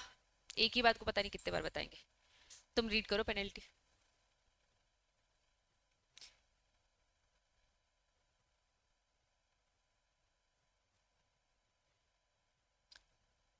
फाइनली यहां पे खत्म होता है क्या, 136। 136 सिंपल क्या बोलता है, मेंबर का राइट है, क्या उसे मिलना चाहिए, ऑडिटेड फाइनेंशियल स्टेटमेंट की कॉपी मिलनी चाहिए, राइट है। 21 डेज पहले देने का, शॉर्टर नोटिस हो सकता है, दो एक्सेप्शन, 14 डेज भी अलाउ किया था, किसको, छोटे शोल्डर को तो बोला था कि नहीं देंगे, न्यूज़पेपर में दे दिया। निधि कंपनी की अगर छोटे शोल्डर, छोटे शोल्डर की भी एक लिमिट बता के रखिए, क्या लिमिट है, 1000 से कम या फिर 1%, विच एवर इज लेस, देखना पड़ेगा हर निधि कंपनी का पर्टिकुलर कौन सा हो रहा है, ठीक, क्लियर है। चलो फिर यहाँ पे उन्होंने डिटेल बताना चालू कर दिया, लिस्टेड कंपनी को एक्स्ट्रा और क्या करना पड़ेगा। यहाँ टोटली 136 होता है, ओवर डन। 137 बस हेडिंग पढ़ेंगे, मीटिंग हुआ 21 डेज पहले हमने दिखा दिया, मीटिंग हुआ, सबको दिखाया, सबने डिस्कशन किया और फाइनल कर दिया। चलो फाइनेंशियल स्टेटमेंट हो गए फाइनल, जिनको हम बोलते हैं अप्रूव्ड हो गए, सारे शोल्डर ने देख लिया, हाँ बोल दिया कि ठीक है बढ़िया कोई इशू नहीं। अब ये चीज हमें किसको देना पड़ेगा, आरओसी को, ये चीज हमें किसे देना पड़ेगा, आरओसी को। फिर से लैंग्वेज रीड कर रही हूँ, copy of the financial statement file करना है किसको, रजिस्ट्रार को। अब ये पहले किसको दे रहे थे, मेंबर्स को दिखा रहे थे, मेंबर्स ने देख लिया घर पर, ठीक है, मीटिंग में आके डिस्कशन कर लिया, सब सही हो गया। अब आरओसी को रिकॉर्ड भेज दो ताकि ये पब्लिक डॉक्यूमेंट बन जाए। अभी तक तो मेंबर्स के पास ही था, ठीक है। चलो तो रजिस्ट्रार को भेजना है, पहले सिंपल लैंग्वेज में रीड करेंगे फिर फटाफट आपकी लैंग्वेज, ठीक है। चलो section 137, every company file it's financial statement, आपकी बुक ने दे रखा है, बस मोटा सा पैराग्राफ ऑफ करना है। चलो तो अब क्या करना है, आरओसी को भेजना है कितने दिन के अंदर। अच्छा मुझे बताओ एजीएम कब होती है, जरा डेटा दो मुझे, जब भी फाइनेंशियल ईयर खत्म होता है वहां से कितने महीने, 9 महीने याद आ रहा है मुझे तो, 9 महीने था, गैप था 9 महीने, वेरी गुड। 9 महीने होते हैं और 6 महीने होते हैं। अगर आपकी एकदम न्यू न्यू कंपनी है तो फाइनेंशियल ईयर जब भी खत्म होता है वहां से 9 महीने के अंदर एजीएम करवाना होता है। आपकी कंपनी पुरानी होगी, रिलायंस, अडानी, ये सब क्या पुरानी कंपनी, तो क्या 9 महीने वाली बात लग रही होगी क्या, नहीं, 6 महीने। कब 6 महीने खत्म होते काउंट करो, अप्रैल, मई, जून, जुलाई, अगस्त, सितंबर, मतलब अभी ये टाइम ही चल रहा है एजीएम का, मतलब सितंबर कितने महीने का, 30 तारीख को खत्म हो जाएगा, 30 सितंबर लास्ट डेट है। इंडिया में जितनी भी कंपनीज है उन सबका क्या हो जाना चाहिए, एजीएम हो जाना चाहिए 6 महीने के अंदर अंदर, रूल यही बोलते हैं। तो अभी सबके एजीएम चल रहे, जितने भी सीएस हैं, जितने भी बच्चे हैं आर्टिकलशिप में है, वो सब अभी किस प्रोसेस में है, एजीएम की प्रोसेस में। लेकिन आजकल इन्होंने नए टंडे खोल दिए, लिस्टेड कंपनी लोग को क्या बोलते हैं, भैया तुम्हें वर्चुअल करना पड़ेगा। अब सब वर्चुअल भैया ऑनलाइन आ रहे हैं, फिजिकल कोई आ ही नहीं रहा है, ठीक है। तो अभी कल ही एक स्टूडेंट है मेरी सीएस है ना, अभी आर्टिकलशिप चल रही है उसकी, तो उसने अपना एक इंसिडेंट बताया कि दीदी वर्चुअल मीटिंग हो रही थी, लेकिन कुछ शोल्डर थे, वो लोग अडानी कंपनी थी है ना, ऑफिस के नीचे खड़े थे कि नहीं नहीं हम तो आ गए हैं, हम तो फिजिकल आ गए हैं तो उन्होंने कहा अरे मीटिंग वर्चुअल है, अच्छे से नोटिस पढ़ते ही नहीं हो। क्या करें। तो कुछ है शेयर होल्डर, नहीं नहीं नहीं हम तो फिजिकली आएंगे, तो ये सब थोड़े बहुत नाटक होते हैं। हाँ, प्रैक्टिकल लाइफ टोटली डिफरेंट होती है, वहां लोगों के नेचर से हमें डील करना पड़ता है। ठीक, चलो थ्योरेटिकल चीजें क्या बोलती हैं, 6 महीने के अंदर आपको मीटिंग करवा लेनी चाहिए। चलिए, जैसे ही 6 महीने के अंदर आपने मीटिंग करवा लिया, जिस दिन मीटिंग होगी, जिस दिन आपकी मीटिंग होगी, वहां से कितने दिन, 30 डेज, कहां से, एजीएम से। ठीक है, where the financial were adopted, financials are adopted, AGM में जो आपने हाँ बोल दिया, सारी बैलेंस शीट देखकर तुमने हाँ बोल दिया, तो अडॉप्ट हो गया। आपने जो डिस्कशन किया, क्रॉस क्वेश्चन किया, ये सब हो गया। ठीक है, सब बातें, इतना कोई क्रॉस क्वेश्चन करता नहीं, इतना दिमाग ही नहीं चला पाता कोई। ठीक है, लेकिन हाँ कुछ बड़े शोल्डर्स चलाते। ये छोटे शोल्डर तो क्या, उन लोगों ने तो डिविडेंड लेने के लिए खरीदा था। तुमने रिलायंस का क्या उनकी बैलेंस शीट में उंगली करने के लिए ले रखा है क्या, नहीं। ठीक है, लेकिन हाँ जो भी है फाइनेंशियल स्टेटमेंट एजीएम में अडॉप्ट हो गए, मतलब एजीएम की डेट, वहां से 30 दिन के अंदर आरओसी को भेजना है। This include consolidated financial statement या नॉर्मल फाइनेंशियल स्टेटमेंट, ये भेजना पड़ेगा। अब ये फॉर्म आपको याद रखना पड़ेगा, फॉर्म का नाम क्या है बताओ, एओसी 4 याद रखना है। एओसी 4 फाइनेंशियल स्टेटमेंट है। ठीक, अगर आपसे कोई बोलेगा कि भाई इस कंपनी का एओसी 4 फाइल करना है, तो इसका मतलब ये है इस कंपनी की हमें फाइनेंशियल स्टेटमेंट आरओसी को फाइल करना है, जिसमें क्या है, बैलेंस शीट। किसको फाइल करना है, तुम लोगों को, तुम्हारा ये काम है। सारे जितने भी आर्टिकलशिप में अभी जो काम कर रहे हैं ना सारे बच्चे, वो यही कर रहे हैं। दीदी ने बताया होगा, मुस्कान दीदी ने, है ना, एओसी 4 की फाइलिंग हो रही है, तो बैलेंस शीट आपको फाइल करनी पड़ती है, इसीलिए तो थोड़ा बहुत अकाउंट्स बढ़ाया जाता है। तुम लोग जो कहते हैं ना नहीं बिल्कुल ही अकाउंट्स देखना, बच्चों ये फॉर्म कैसे भरोगे, आपको अकाउंट्स बनाने को नहीं बोला जा रहा है, और ना ही जब तुम पढ़ रहे हो तो तुम्हें अकाउंट बनाना भी नहीं सिखा रहे वो लोग, क्योंकि अकाउंट्स बनाने का काम क्या है, अंदर का सीए का काम है, उसको ऑडिट करने का काम किसका है, बाहर के सीए का। तुमको बस क्या करना है, फॉर्म में, है ना, आपके पास फाइनेंशियल स्टेटमेंट रखा है, आपके पास ऑडिट रिपोर्ट रखा है, फॉर्म है स्क्रीन में दिख रहा है आपको, आपको बस क्या करना है, इसमें बैलेंस शीट में एसेट लिखा है, लायबिलिटी लिखा है, जो फिगर लिखा है ये फिगर आपको पुट करना है। तो इतना तो अकाउंट्स बनना चाहिए। इस कारण से आपका एक अकाउंट सब्जेक्ट है जिसमें थोड़े से बेसिक्स आपको बताए जाते हैं, ताकि ये फॉर्म भरने के लिए आप एलिजिबल रहो। तो ये फॉर्म की फाइलिंग आपको करनी पड़ेगी। तो AC4, लेकिन अगर आपकी कंपनी कंसोलिडेटेड वाली है तो AC4 कौन सा वाला, कंसोलिडेटेड फाइनेंशियल स्टेटमेंट। ठीक है, अलॉन्ग विद दी क्या लिखा है, जो भी आरओसी की नेसेसरी फीस होंगी वो फीस पे करना, आरओसी को एओसी 4 फाइल कर देने का। कंसेप्ट क्लियर है, कल को बोलूंगी एओसी 4 क्या है, बता दोगे क्या क्या है बताओ। चलो, if financial statement are not adopted at the AGM, आज एजीएम वी, इतना लंबा चौड़ा डिस्कशन हुआ कि मीटिंग खत्म हो गई, लेकिन डिस्कशन खत्म नहीं हुआ, मीटिंग का टाइम खत्म हो गया, रात हो गई। ठीक है, तो क्या लिखा है, मीटिंग क्या हो गई है, नॉर्मल भाषा में पोस्टपोन बोलते हैं, लेकिन लीगल लैंग्वेज में क्या बोलेंगे, एडजर्न हो गई। आपने सुना होगा हमेशा हमारा, है ना, जज बोलते रहता है दी कोर्ट इज एडजर्न एडजर्न, वो पोस्टपोन ही बोल रहा होता है। तो इन्होंने कहा या तो जिस दिन एजीएम होनी थी वो, या फिर जब भी आपकी एजीएम एडजर्न हुई, ठीक है, they must be still file, आपको प्रोविजनली क्या करना है, 30 दिन के अंदर अंदर फाइल कर देगा। मतलब जैसी 30 सितंबर में मीटिंग होगी, आपको जब भी मैंने ना एमसी की वेबसाइट में मास्टर डेटा दिखाया तो उसमें हमेशा डेट लिखी रहती है कि भाई या तो अगस्त में मीटिंग हुई होती है या तो सितंबर, वहां से 30 डेज के अंदर अंदर आपको आरओसी को सेंड करना है। अगर आपकी कंपनी 1% कंपनी है तो इसकी एजीएम तो बहुत भव्य तरीके से होनी चाहिए ना। एक ही मेंबर है, दीवारों से मस्त बातें करेगा, मस्त खर्चा करेगा, इसकी एजीएम होगी क्या। अगर ओपीसी है, एजीएम तो पॉसिबल नहीं है ना, तो आपको क्या बोल दिया, सीधा बोल दिया फाइनेंशियल ईयर जब भी आपका खत्म होता है जो कि 31 मार्च है, वहां से कितने दिन के अंदर, 180 डेज, साफ बोल दिया 180 डेज के अंदर अंदर आप अपनी फाइलिंग कर दो, क्योंकि आपकी तो एजीएम होगी ही नहीं, एक मेंबर में क्या ही एजीएम होगा, मीटिंग में कम से कम तो 2 लोग होने चाहिए। कंसेप्ट क्लियर है, पक्का। चलो, अगर फॉरेन सब्सिडरी है, वो फॉरेन सब्सिडरी उनके लॉ के हिसाब से क्या बोलता है, आपको ऑडिट करने की जरूरत नहीं है, तो अनऑडिटेड फाइनेंशियल स्टेटमेंट ही आप फाइल कर दो, इंडियन कंपनी को दे दो, कोई इशू नहीं है हमें। ठीक है, declaration, if the financial statement is another language, same वही बात है, लैंग्वेज अगर डिफरेंट है तो ट्रांसलेट करो इंग्लिश वर्जन में और अटैच करो। यहां तक पहले बताओ कंसेप्ट क्लियर है, सेक्शन कौन सा पढ़ रहे हैं, 137 साफ साफ बोलता है एजीएम में जैसे ही अप्रूव्ड होते हैं आपके फाइनेंशियल स्टेटमेंट, एओसी 4 आरओसी को फाइल करना है विद इन 30 डेज के अंदर, जिस दिन एजीएम भी या फिर एजीएम या फिर आपका जब भी एडजर्न एजीएम होता है, डन। अगर आपकी कंपनी क्या है, ओपीसी, तो फाइनेंशियल ईयर जब खत्म होगा वहां से 180, तुम देखो 6 महीने हो रहे, अप्रोक्स क्या है 6 महीने, मतलब सितंबर ही उसकी लास्ट डेट है, ठीक है। तो वहां से आपको फाइलिंग भी कर देनी है, इनको फिर भी बोला पहले एजीएम करो, एजीएम के बाद आपकी फाइलिंग होगी, डन। चलिए, फिर उन्होंने बोला कि अगर आपकी फॉरेन सब्सिडी है, अनऑडिटेड है, अनऑडिटेड दे दो, हमें कोई दिक्कत नहीं है, बस लैंग्वेज डिफरेंट है तो इंग्लिश में कन्वर्ट करके देने का। अब कुछ नया कंसेप्ट देखोगे, ये क्या लिखा है, X B, X B R L, X B R L, full form पता होना चाहिए, क्या लिखा है, एक्सटेंसिबल, ई इसमें साइलेंट है ना, इसीलिए उन्होंने यहाँ पे ये एक्स लिया है, ई हटाकर इनका एक्स ले रखा है। बी रिप्रेजेंट करता है क्या है, बिजनेस, आर रिप्रेजेंट करता है रिपोर्टिंग लैंग्वेज। अब थोड़ा ये नए कंसेप्ट को समझेंगे। कुछ बड़ी कंपनीज होती है जिनको बोल दिया जाता है आप अपना जो AOC 4 है वो नॉर्मल AOC 4 फाइल नहीं करोगे, आपका फॉर्मेट होगा XBRL फॉर्मेट। ये कुछ नहीं, एक अलग कोडिंग है, अलग लैंग्वेज है जो कंप्यूटर्स की लैंग्वेज होती है।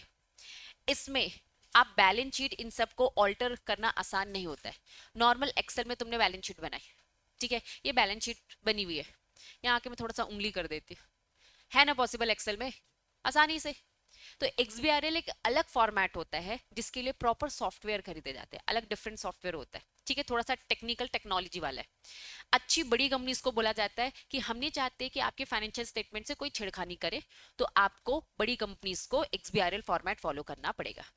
नीचे अगर आप ये कंसेप्ट देखेंगे, इस कंसेप्ट के नीचे उन्होंने दे रखा है कि कौन सी, रूल नंबर 3 बोलता है कि कौन सी कंपनी है जिनको कौन सा फॉर्म भरना पड़ता है, AOC 4 XBRL। मैंने बोला बड़ी कंपनी, बड़ी कंपनी से मतलब क्या है, पहला जो लिस्टेड कंपनी है उनको XBRL फॉर्मेट, नेक्स्ट जिनका पेड अप कैपिटल कितना 5 करोड़, जिसका टर्नओवर कितना 100 करोड़, वो सारी की सारी कंपनी जिनमें क्या लगते हैं, इंडेस लगते हैं, इंडेस, अकाउंटिंग स्टैंडर्ड नहीं लिखा है, क्या लिखा है, Indian accounting standard. Indian accounting standard follow करने वाली सारी कंपनीज, आगे चल के देखिए इंडियन अकाउंटिंग स्टैंडर्ड लगता किस किस में, इन सारी कंपनीज को बोला तुम हमारी नजरों में बड़ी कंपनीज हो, तुम्हारी कुछ भी ऑल्टरेशन होगा तो हम नहीं बर्दाश्त कर पाएंगे, आपका फॉर्मेट थोड़ा सा डिफरेंट होना चाहिए। तो बीइंग अ CS आप AOC 4 तो आसानी से भर सकते हो, इसके लिए थोड़ा सा टेक्निकल आपको जाना पड़ता है। ये क्या लिखा है,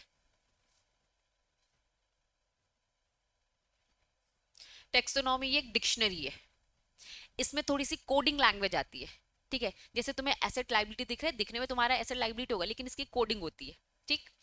तो ये डिक्शनरी आपको बताता है कि किसका मतलब क्या है, फॉर्मेट सेम रखने के लिए, ठीक।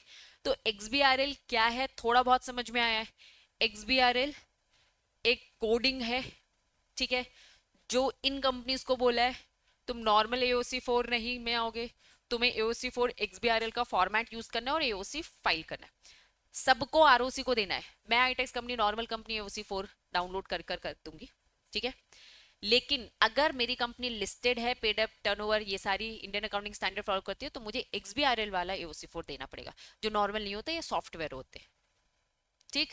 जैसे टेली के सॉफ्टवेयर तुमने सुने होंगे ना, टेली के, समझ लो ऐसे ही इसका एक सॉफ्टवेयर होता है, थोड़ा सा हाई प्रोफाइल वाला होता है। कंसेप्ट क्लियर है, चलो वापस आएंगे, सेक्शन कौन सा पढ़ा रही हूँ, 137।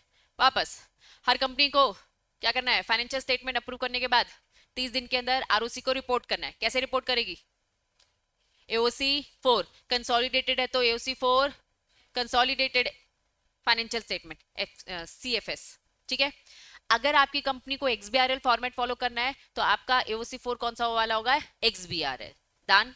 जब भी मीटिंग होनी थी वहां से 30 दिन के अंदर मीटिंग एडजर्न होती है तो वहां से 30 दिन की कैलकुलेशन की जाएगी।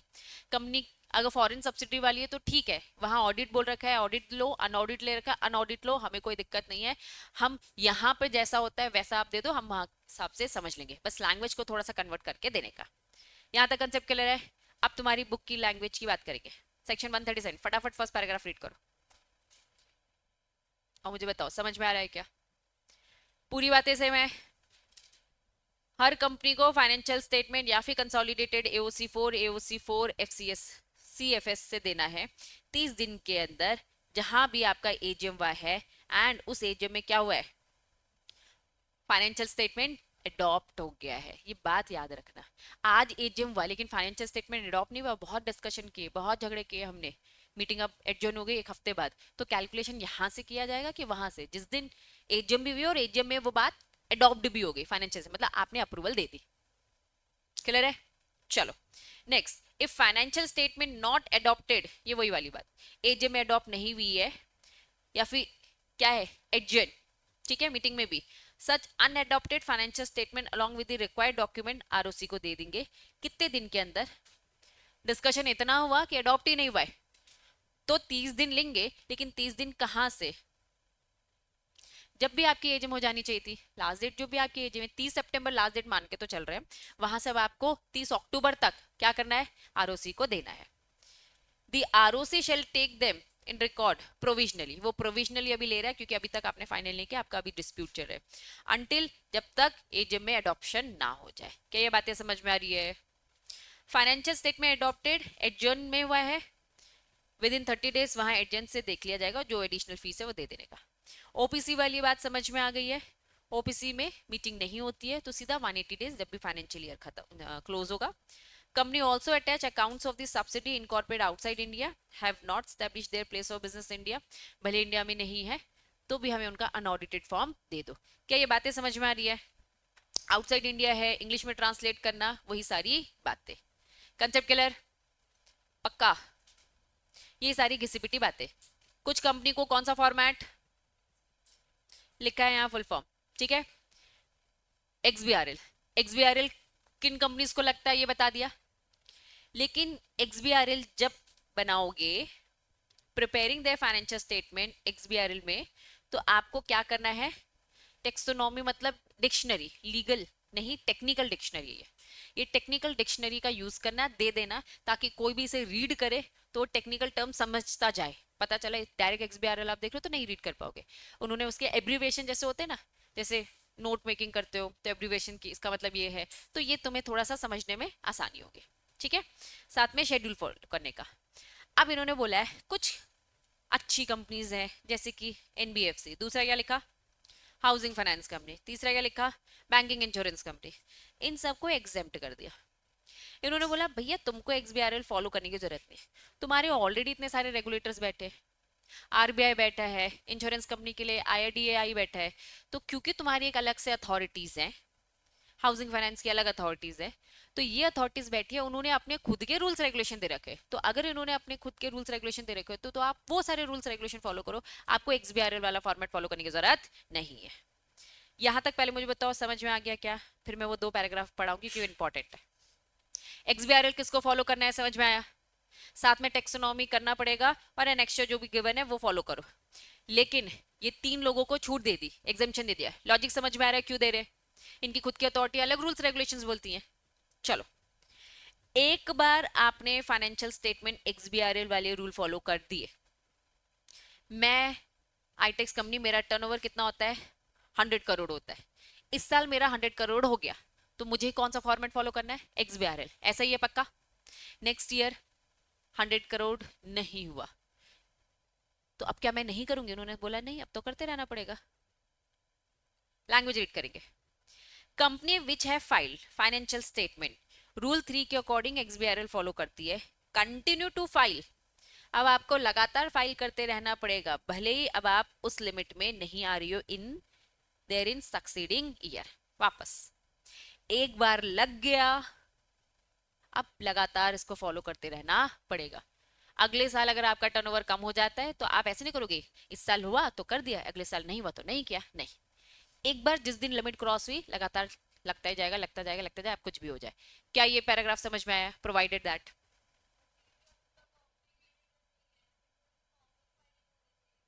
जो 100 करोड़ टर्नओवर पहुंच गया उसके 1-2 करोड़ 99 करोड़ अगर टर्नओवर होता है तो उन्होंने कहा कि इससे फर्क तो पड़ता नहीं है, हो तो आप बड़ी कंपनी, 1-2 करोड़ ऊपर नीचे नॉर्मल है, एक बार आ गया मतलब आपने वो मैक्सिमम जो टारगेट था उसे तो टच कर दिया ना, मतलब आप आसपास ही हो, आप बहुत छोटी तो नहीं हो ना, थोड़ा ही कम हो रहा है, एक बार हो गया ना, अब हम आप पे नजर रखना चाहते हैं, क्योंकि हमें तुम पे नजर रखना है इस कारण से अब हमेशा फॉलो करना होगा, समझ में आए।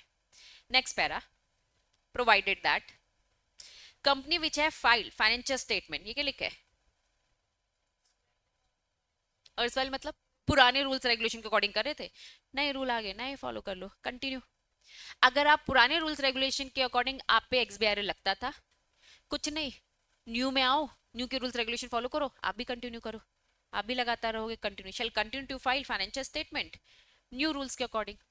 कुल मिलाकर एक्सबीआरएल का पूरा कंसेप्ट खत्म। वापस से हमने सबसे पहले पढ़ा एक्सबीआरएल किस किस को फॉलो करना है, किन किन कंपनीज को फॉलो करना है, समझ में आया? नेक्स्ट पैरा बोलता है टेक्सोनॉमी यूज करने का, एनेक्स्चर जो भी दे रखा है वो सब यूज करो क्योंकि वो टेक्निकल चीज है।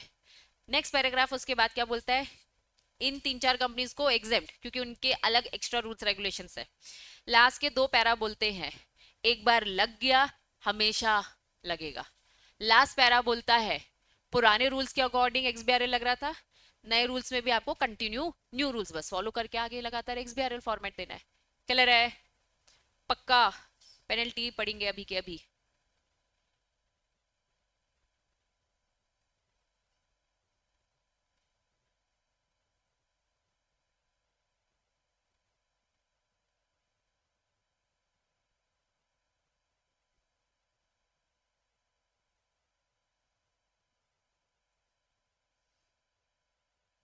आरओसी को 30 दिन के अंदर देना ही है। अगर आपने 30 दिन के अंदर नहीं दिया, मान लो अभी जितनी भी कंपनीज है मीटिंग कराने के बाद, जैसे कि अभी जून में किसी ने फटाफट करा लिया ना, 6 महीने के अंदर अंदर करा रहा है, जून में करा दिया, तो 10 जून को अगर मीटिंग कराई है तो कब भेज देना चाहिए था? 10 जून को एजीएम हुई है, ठीक है, तो आरओसी को कब भेज देना चाहिए? 10 जुलाई तक भेज देना चाहिए। अगर फेल हो गई कंपनी, 10 जुलाई तक नहीं भेज पाती है, तो कंपनी और managing director, chief financial officer, है ना, in the absence of the MD, ये सब, इन सब लोगों को क्या लगेगा? अच्छा खासा क्या लगेगा? पेनल्टी। एंड लिखा है कि और लिखा है? कंपनी को भी अपने पॉकेट से और ये लोग भी अपना पर्सनल पॉकेट से पैसा देंगे। समझ में आया? पक्का? लास्ट टॉपिक, हेडिंग बताओ। पहली बार सुन रहे हो? कहाँ सुना है? गुड, फर्स्ट चैप्टर में सुना है। अब क्या सुना है ये भी बताओ मुझे।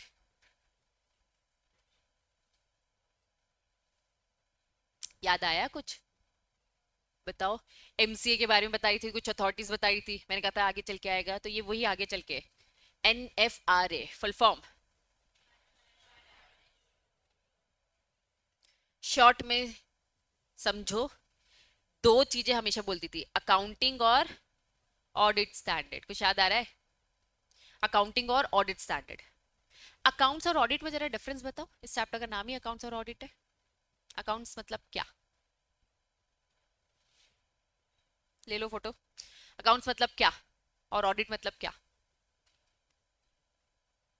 अकाउंट्स प्रिपेयर करना ना, बैलेंस शीट बनाना अकाउंटिंग स्टैंडर्ड फॉलो कर कर, और उसे ऑडिट करना, चेक करना कि भैया अकाउंटिंग स्टैंडर्ड फॉलो किया है कि नहीं किया है। तुम कंपनी के अंदर के सीए, अकाउंट्स बनाया, ये आके क्या कर रहे? ऑडिट कर रहे। तो अकाउंट्स के रूल्स रेगुलेशन, ऑडिट के रूल्स रेगुलेशन, ये बनाने वाली अथॉरिटी है। ये वापस रीड करेंगे। National financial reporting authority establish as per section 132 of the companies act. NFRA क्या करता है? रेगुलेट करता है। जब भी अब मैं इस अथॉरिटी के बारे में पूछूंगी तो आप मुझे बताओगे। एनएफआरए एक अथॉरिटी अथॉरिटी क्या करता है? रेगुलेट करता है और एनफोर्स करता है, रूल्स रेगुलेशंस बनाता है। किससे रिलेटेड? अकाउंटिंग और ऑडिट स्टैंडर्ड बनवाता है। डन? याद रहेगा। जो एनएफआरए है ये कब बना था? 1 अक्टूबर 2018। अब ये बहुत जनरल टॉपिक आ गया।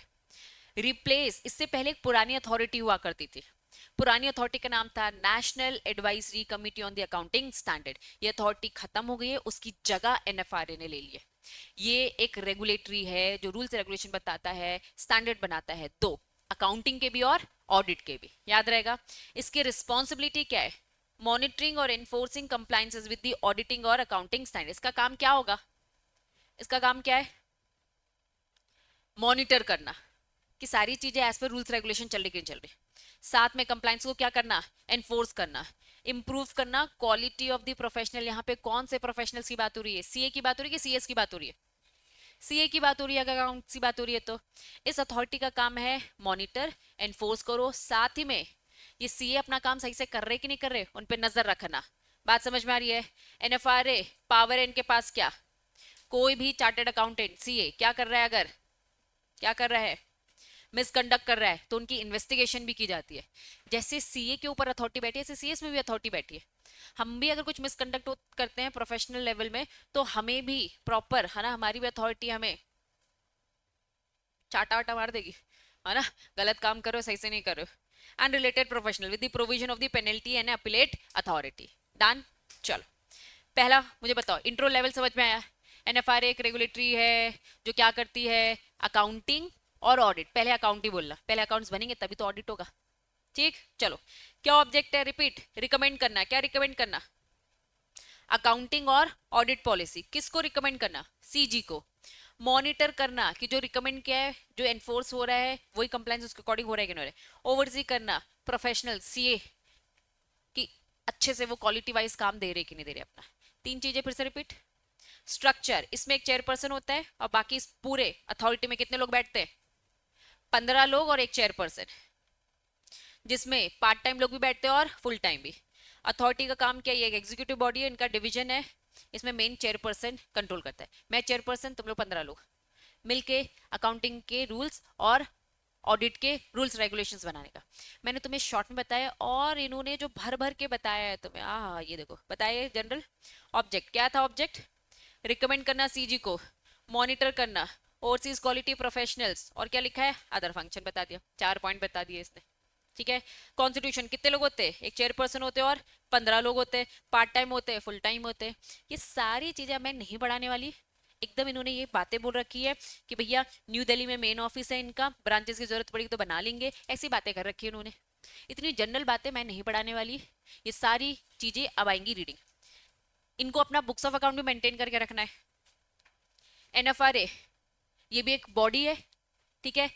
ऑडिट, एनुअल रिपोर्ट, ये एक बॉडी है, तो ये अपने अकाउंट्स बनाएंगे, जैसे ऊपर पढ़ा अकाउंट्स बनाएंगे, उस अकाउंट्स का भी ऑडिट होगा। अब क्योंकि ये गवर्नमेंट बॉडी आ गई, गवर्नमेंट बॉडी आ गई, तो पिक्चर में कौन आता है? कुछ याद आ रहा है? कैग आ रहा है याद? क्या था? Controller audit general of India.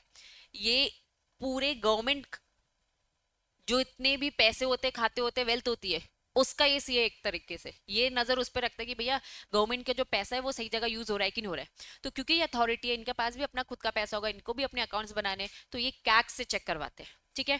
फिर कैग के पास ये सब जाएगा, ये सब रिपोर्टिंग देनी पड़ेगी। गवर्नमेंट खाता जो भी है, पैसा है, ये भैया पार्लियामेंट में भी जाएगा।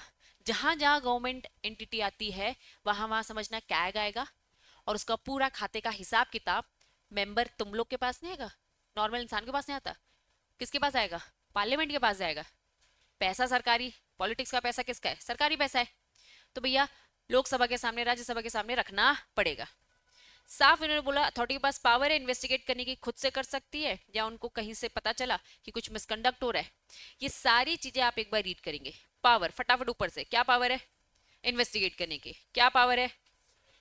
अच्छा, सिविल कोर्ट की क्या पावर होती है? जिगल में तो भर भर के पढ़ रहे होगे, बताओ जरा। ईसीआईपीएल में पढ़ा, जिगल में अभी तक नहीं पढ़ा? आपने बुक्स मंगवा सकते, समन दे के बुला सकते, ये सारे टर्म्स पढ़े? चलो कोई बात नहीं, तुम लोगों ने पढ़े है ना, अभी जिगल में पढ़ोगे। क्या होता है समझना।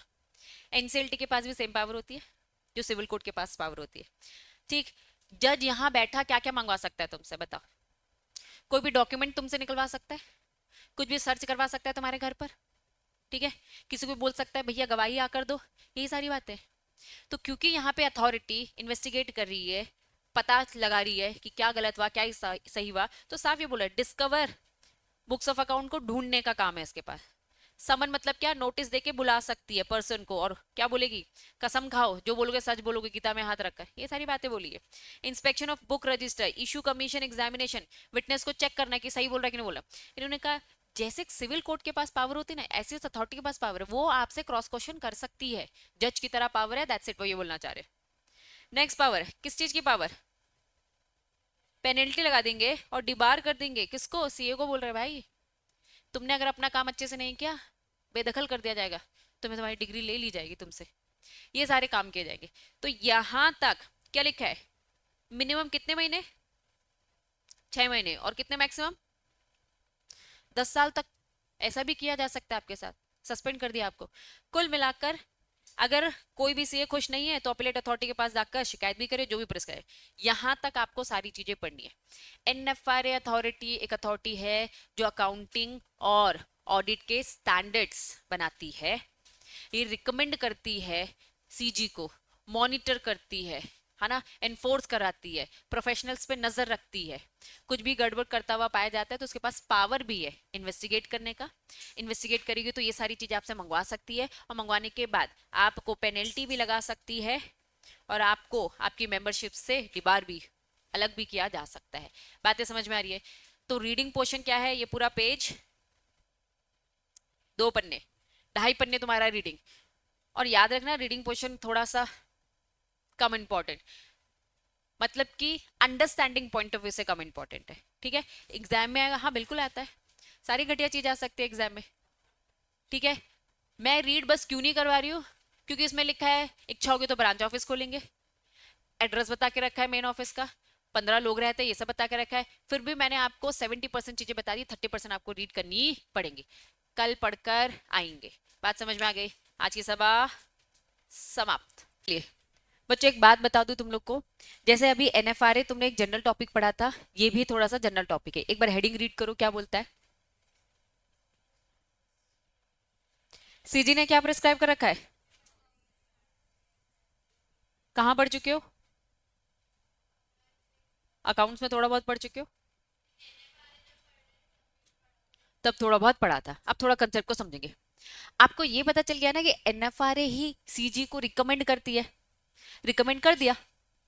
मतलब मेन अथॉरिटी कौन है? मेन अथॉरिटी कौन है? Central government. सबसे बड़ी अथॉरिटी कौन है? Central government. सेंट्रल गवर्नमेंट ही सब कुछ है। अब सेंट्रल गवर्नमेंट हर किसी को बोलते भैया हमें रिकमेंड करो, हमें गाइड करो, हमें कंसल्टेंसी दो, हमें बताओ कि कैसी अकाउंटिंग पॉलिसी होनी चाहिए। तो एनएफआरए ने रिकमेंड किया कि अकाउंट और ऑडिट स्टैंडर्ड क्या होने चाहिए, तो सीजी को बता दिया कि स्टैंडर्ड्स कैसे होंगे। फाइनली फाइनलाइज कौन करेगा कि स्टैंडर्ड होंगे क्या? सीजी। ठीक है, मैं हूं सीजी, तुम लोगों एनएफआरए। ठीक है, इन अथॉरिटी को मैंने एनएफआरए बता दिया और तुमको बना दिया आईसीएआई। दो अथॉरिटी वापस, एक है एनएफआरए, दूसरी कौन है? आईसीएआई। और मैं कौन हूं? सीजी।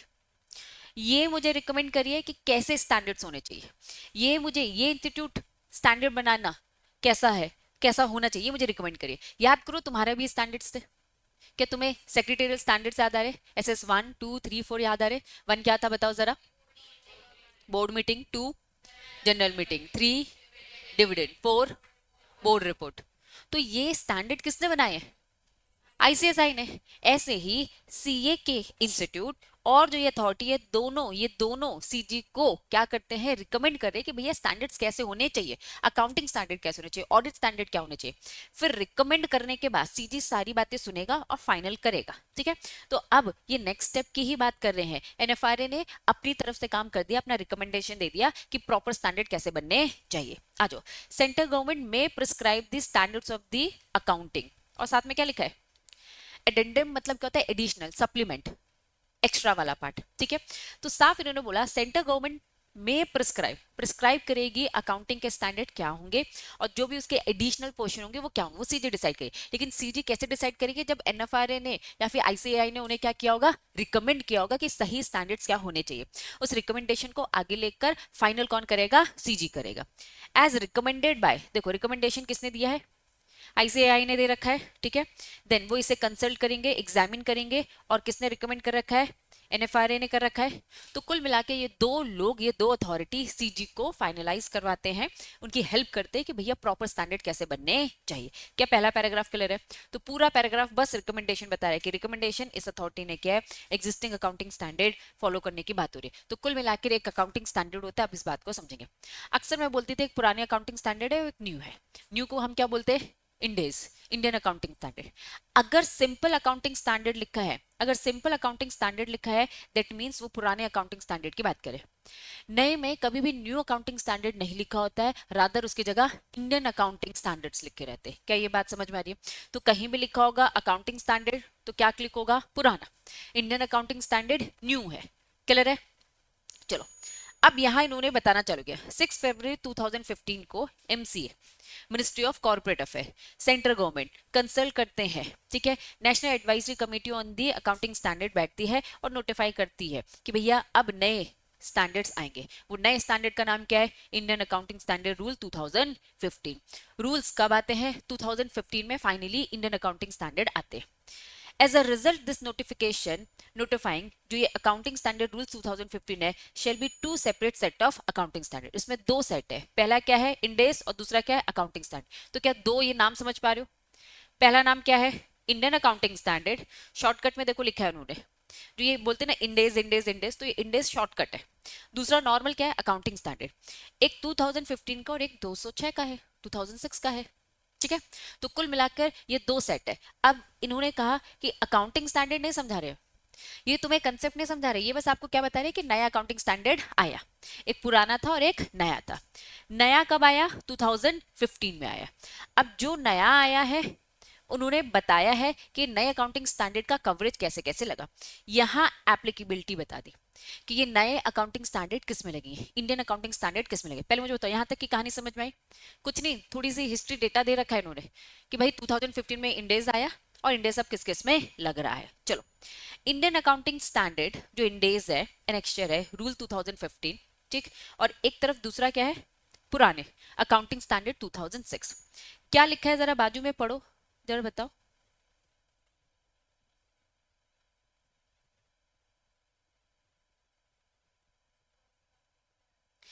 बताया कुछ? क्या बोला? जो भी ये इंडेज है लगेंगे किसमें? जो भी क्लास ऑफ कंपनी है। और अकाउंटिंग स्टैंडर्ड किसमें लगेंगे? अदर देन जो ऊपर स्पेसिफाई है, ठीक है। चलो नीचे यहां बता के रखा है एप्लीकेबिलिटी, ये बता के रखा है साफ। इन्होंने बोला मैंडेटरी बेसिस अकाउंटिंग पीरियड कब? 2016 में। 2016 का डेटा है, अभी बस ऊपर ऊपर से बताइए 2016 का डेटा।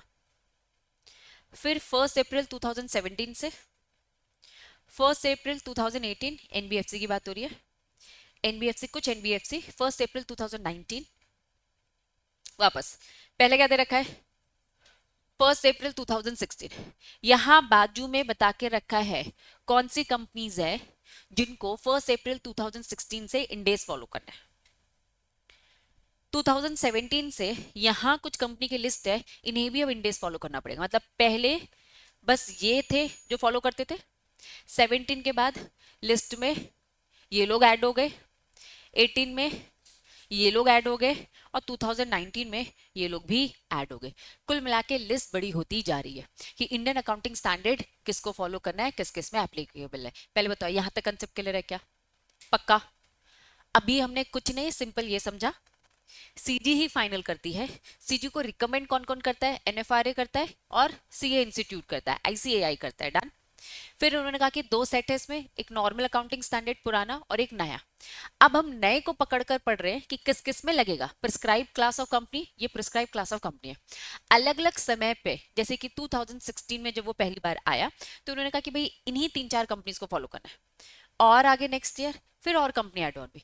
धीरे धीरे धीरे इंडियन अकाउंटिंग स्टैंडर्ड बहुत सारी कंपनीज में लगने लगा है। क्या ये बात समझ में आई? चलो, पहली अगर मैं लिस्ट की बात करूं तो क्या लिखा है? कंपनी जिसकी इक्विटी या डेट क्या है? लिस्टेड है, या फिर लिस्ट नहीं है लेकिन लिस्ट होने जा रही है, प्रोसेस ऑफ बीइंग लिस्टेड, ठीक है। यहां इन्होंने क्या बोलते हैं? Except SME exchange. इन्होंने कहा हम छोटे स्टॉक एक्सचेंज की बात नहीं करें, हम बड़े स्टॉक एक्सचेंज की बात करें। वो कंपनी जो लिस्टेड है, वो कंपनी जो लिस्टेड है या जो लिस्ट होने जा रही है, छोटी कंपनी का छोटा स्टॉक एक्सचेंज की बात नहीं हो रही है।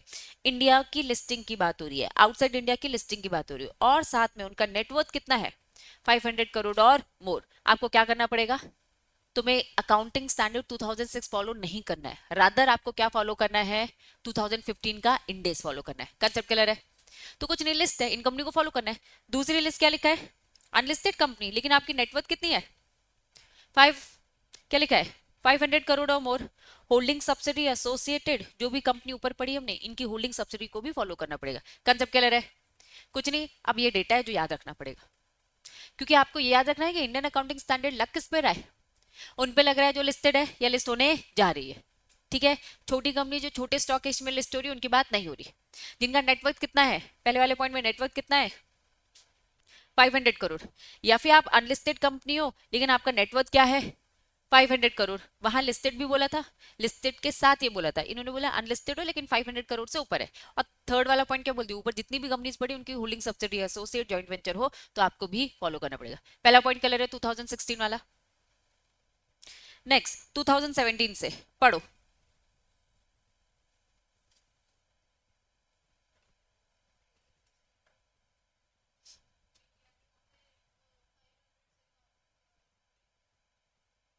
लेस देन 500 मतलब पहले 500 करोड़ से ऊपर वाले, अब क्या बोल दिया, उससे कम भी हो गए तो भी अनलिस्टेड, और तुम्हारी नेटवर्थ कितनी 250 करोड़, बट लेस देन 5 मतलब कि 250 से 500 के बीच के क्राइटेरिया वाला आ गया।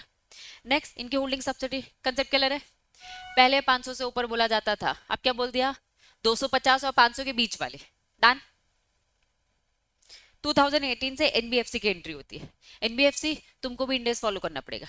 एनबीएफसी आपकी नेटवर्थ कितनी होनी चाहिए 500 करोड़ और मोर, और आपकी होल्डिंग सब्सिडी। चलो एनबीएफसी 2019 से हमने क्या बोल दिया 500 करोड़ से अगर कम भी है तो भी आपको करना पड़ेगा, सेम वही सारी बातें। 250 250 करोड़ और 500 करोड़ के बीच में है, मतलब ये 2018-19 में एनबीएफसी की बात हो रही है, बस डिफरेंस क्या है, एक 500 के ऊपर और एक 250-500 के बीच में। यहाँ ऊपर क्या बोल दिया नॉर्मल कंपनी, मतलब दोनों में डिफरेंस बस क्या है, एक में एनबीएफसी की बात हो रही है, एक अदर देन एनबीएफसी की बात हो रही है। क्या ये बात समझ में आ रही है? होल्डिंग जॉइंट वेंचर इन सबको घसीट लिया, कंसेप्ट क्लियर है, कुछ खास नहीं बताया है उन्होंने, इंडेक्स आपको नहीं समझाया है। अकाउंटिंग स्टैंडर्ड और इंडियन अकाउंटिंग स्टैंडर्ड में डिफरेंस नहीं बताया क्योंकि कंपनी लॉ पढ़ रहे हो, अकाउंट्स नहीं पढ़ रहे हो, ठीक है। अकाउंट्स में पढ़ोगे कि डिफरेंस क्या होता है। सच बताओ तो मेजर डिफरेंस ये है कि हम इंटरनेशनल स्टैंडर्ड को टच कर सके। जो बाहर की अकाउंटिंग चलती है उनका भी एक एडवांस टच दिया गया है, ये डिफरेंस है। पुराने तरीके और नए तरीके में डिफरेंस क्या है कि बाहर की अकाउंटिंग को भी हमने थोड़ा सा मिक्स किया है ताकि उनके लिए भी थोड़ा सा इजी हो जाए, समझ में आया। लेकिन यहाँ डिफरेंसेस नहीं है, यहाँ बस आपको टाइम दे रखा है कि कितने कितने ड्यूरेशन में किस किस कंपनी में इन्होंने इंडेक्स लगवाना चालू कर दिया। कंसेप्ट क्लियर है बच्चों, पक्का। तो ये डेटा है एवई वाला। नेक्स्ट कुछ कंपनी को क्या बोल दिया एग्जेम्प्ट, आपको नहीं फॉलो करना है, कौन सी कंपनी है ढूंढो जरा देखो। आ गई यहाँ पे बैंकिंग कंपनी, इंश्योरेंस कंपनी आ गई, ठीक है, आरबीआई आरडीआई इनको छूट दे दिया। बैंक इंश्योरेंस कंपनी को छूट दे दी क्योंकि इनकी खुद की अथॉरिटी है, ये फॉलो करेंगे। लेकिन एनबीएफसी को पकड़ के रखा है क्योंकि एनबीएफसी का फुल फॉर्म ही क्या है, नॉन बैंकिंग फाइनेंशियल कंपनी। तुम तो बैंक नहीं हो, तुम यही ये फॉलो करोगे। डन, पक्का। इंपॉर्टेंट क्या लिखा है, बॉक्स की चीजें अपने आप इंपॉर्टेंट। अगर इंस्टीट्यूट ने बॉक्स बनाया, डब्बा बनाया, मेहनत करी है ना, उनको ऐसा लगता है हम कुछ आउट ऑफ द बॉक्स बता रहे हैं, हम तो पूछेंगे। तुमको भी ये पढ़ना है, हर सब्जेक्ट की बात करो, हर सब्जेक्ट की बात करो, चाहे वो आपका थ्योरी हो चाहे वो आपका प्रैक्टिकल हो, कुछ भी पूछ सकते हैं ये लोग, ठीक है। डब्बा बनाया है, हल्का सा ग्रे शेड दिया इन्होंने। चलो क्या लिखा है, कंपनी के अकाउंटिंग स्टैंडर्ड 2021, लेकिन किसके लिए, क्या लिखा है, small and medium size company. Small company नहीं है। क्या मुझे स्मॉल कंपनी की डेफिनेशन बता सकते हो, स्मॉल कंपनी की डेफिनेशन बताओ। 500 करोड़, 5 और 10,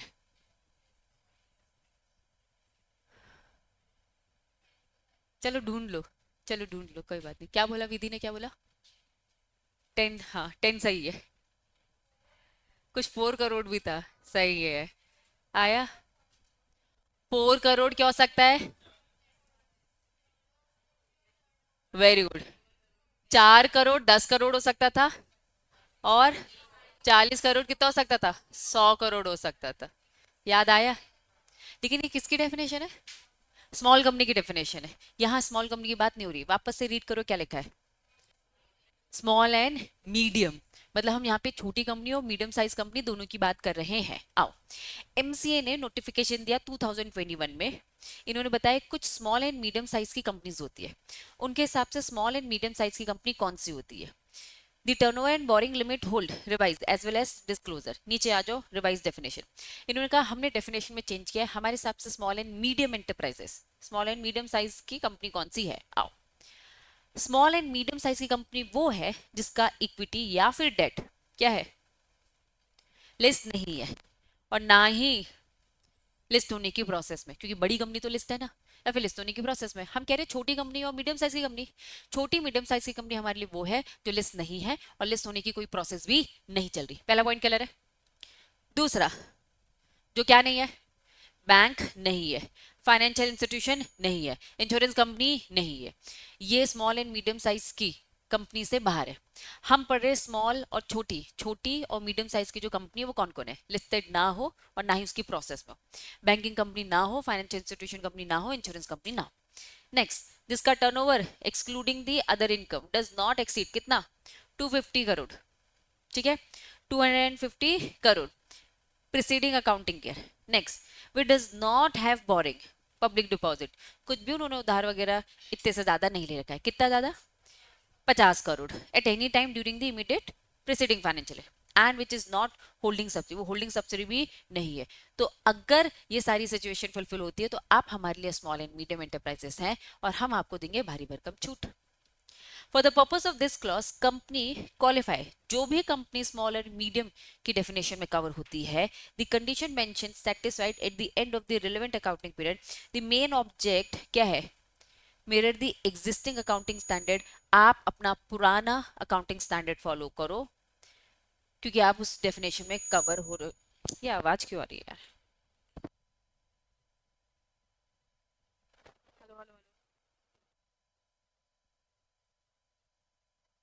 हेलो हेलो हेलो, आ रही है अभी? ठीक है, चलो। हेलो हेलो हेलो, रीड करो लास्ट वाला पैराग्राफ, चलो करो।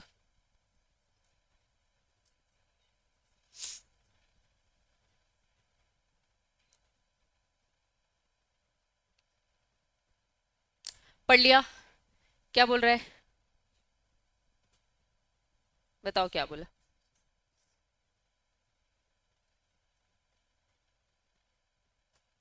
अगर आप डेफिनेशन में कवर होते हो, जैसे कि उन्होंने डेफिनेशन दी, साफ बोल दिया, सब्जेक्ट टू रिलैक्स डिस्क्लोजर और कंप्लाइंसेस रिक्वायरमेंट, आपको बहुत सारी छूट मिलेगी। हमेशा याद रखना, कोई भी अगर अपने आप को छोटा बता रहा है, छोटा दिखा रहा है, उसका पर्पज ही क्या है, कंप्लाइंसेस में उसको छूट चाहिए, ठीक है।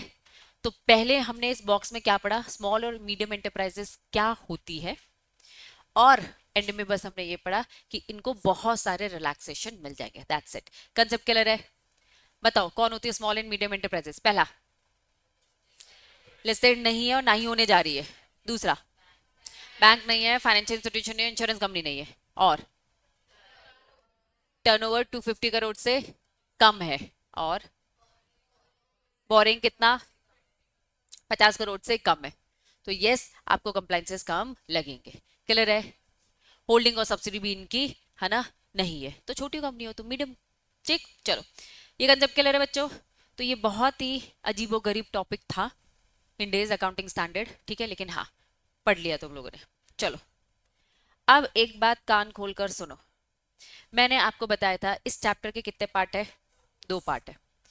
पहला पार्ट यहाँ आपका ओवर, फटाफट एक क्विक रिवीजन। हमने सबसे पहले शुरुआत करी किससे, क्या बोलता है 128, क्या बोलता है, बुक्स ऑफ अकाउंट प्रिपेयर करना है, true fair, double entry, accrual basis, याद आए? बुक्स ऑफ अकाउंट में क्या क्या आता है, याद आ रहा है? फिर हमने पढ़ा फाइनेंशियल स्टेटमेंट, इसमें प्रिजर्व रिजर्व कब तक के लिए रखना ये पढ़ लिया था। फिर हम पढ़ते हैं फाइनेंशियल स्टेटमेंट, ठीक है। फाइनेंशियल स्टेटमेंट क्लिक हो रहा है, फाइनेंशियल स्टेटमेंट बनाने उसमें क्या क्या आता है ये पढ़ लिया। उसके बाद क्या पढ़ते हैं हम लोग, टॉपिक, रीओपनिंग करनी है आपको, क्या रीओपन कर सकते हैं? कौन कर रहा है ये रीओपन?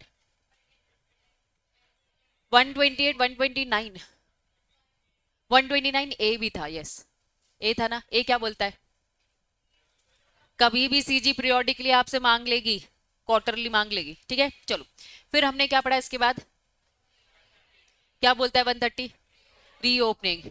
अगर किसी को डाउट होगा फ्रॉडुलेंट या कुछ मिसमैनेज हो रहा है तो रीओपन करवा देंगे। कौन कौन करवा सकते हैं authority, CG, income tax authority, SEBI, any other prescribe authority, ठीक है। चलो, फिर उसके बाद हमने क्या पढ़ा, हम खुद से रिवाइज करने का भी पढ़ा था, साइनिंग भी पढ़ा था, और क्या क्या टॉपिक पढ़ा, टॉपिक के नाम, राइट्स ऑफ द मेंबर, किस चीज का राइट है, कॉपी मिलना चाहिए फाइनेंशियल स्टेटमेंट, ठीक है। फिर क्या पढ़ा, एनएफआरए अथॉरिटी पढ़ी, और सीजीए बनाएगा, ऑब्लिगेशन लिस्टेड कंपनी की पड़ी, इंस्पेक्शन पड़ा, ये सारे जितने अकाउंट्स बनाना सीखना था ना सीख लिया। इन्होंने कहा हम प्रॉपर आपको अकाउंट्स बनाना नहीं सिखा रहे, काम ये है कि आपने जो सीए ने अकाउंट्स बना लिए हैं, ऑडिटर ने आके जैसे चेक कर लिया है, आपको बस एजीएम में सारे मेंबर के सामने प्रेजेंट करके उसको डिस्कस करना है। डिस्कस करने के बाद आपको आरओसी तक पहुंचाना है। कितने दिनों में पहुंचाओगे आरओसी के पास? 30 डेज कहाँ से? दो चीजें था, जिस दिन एजीएम हो गया और उस एजीएम में क्या हो गया, एडॉप्ट कर लिया, तब जाकर आपको कराएं। एडॉप्ट नहीं हुआ है तो हम लोग एक समय लेते थे, एडजर्न मीटिंग तक का वेट करते थे, या फिर अब टाइमलाइन ही खत्म होगी तो वहां से आखिरी जब भी डेट होगी वहां से 30 दिन के अंदर। क्लियर है? अब यहाँ पे अकाउंट्स होता है खत्म,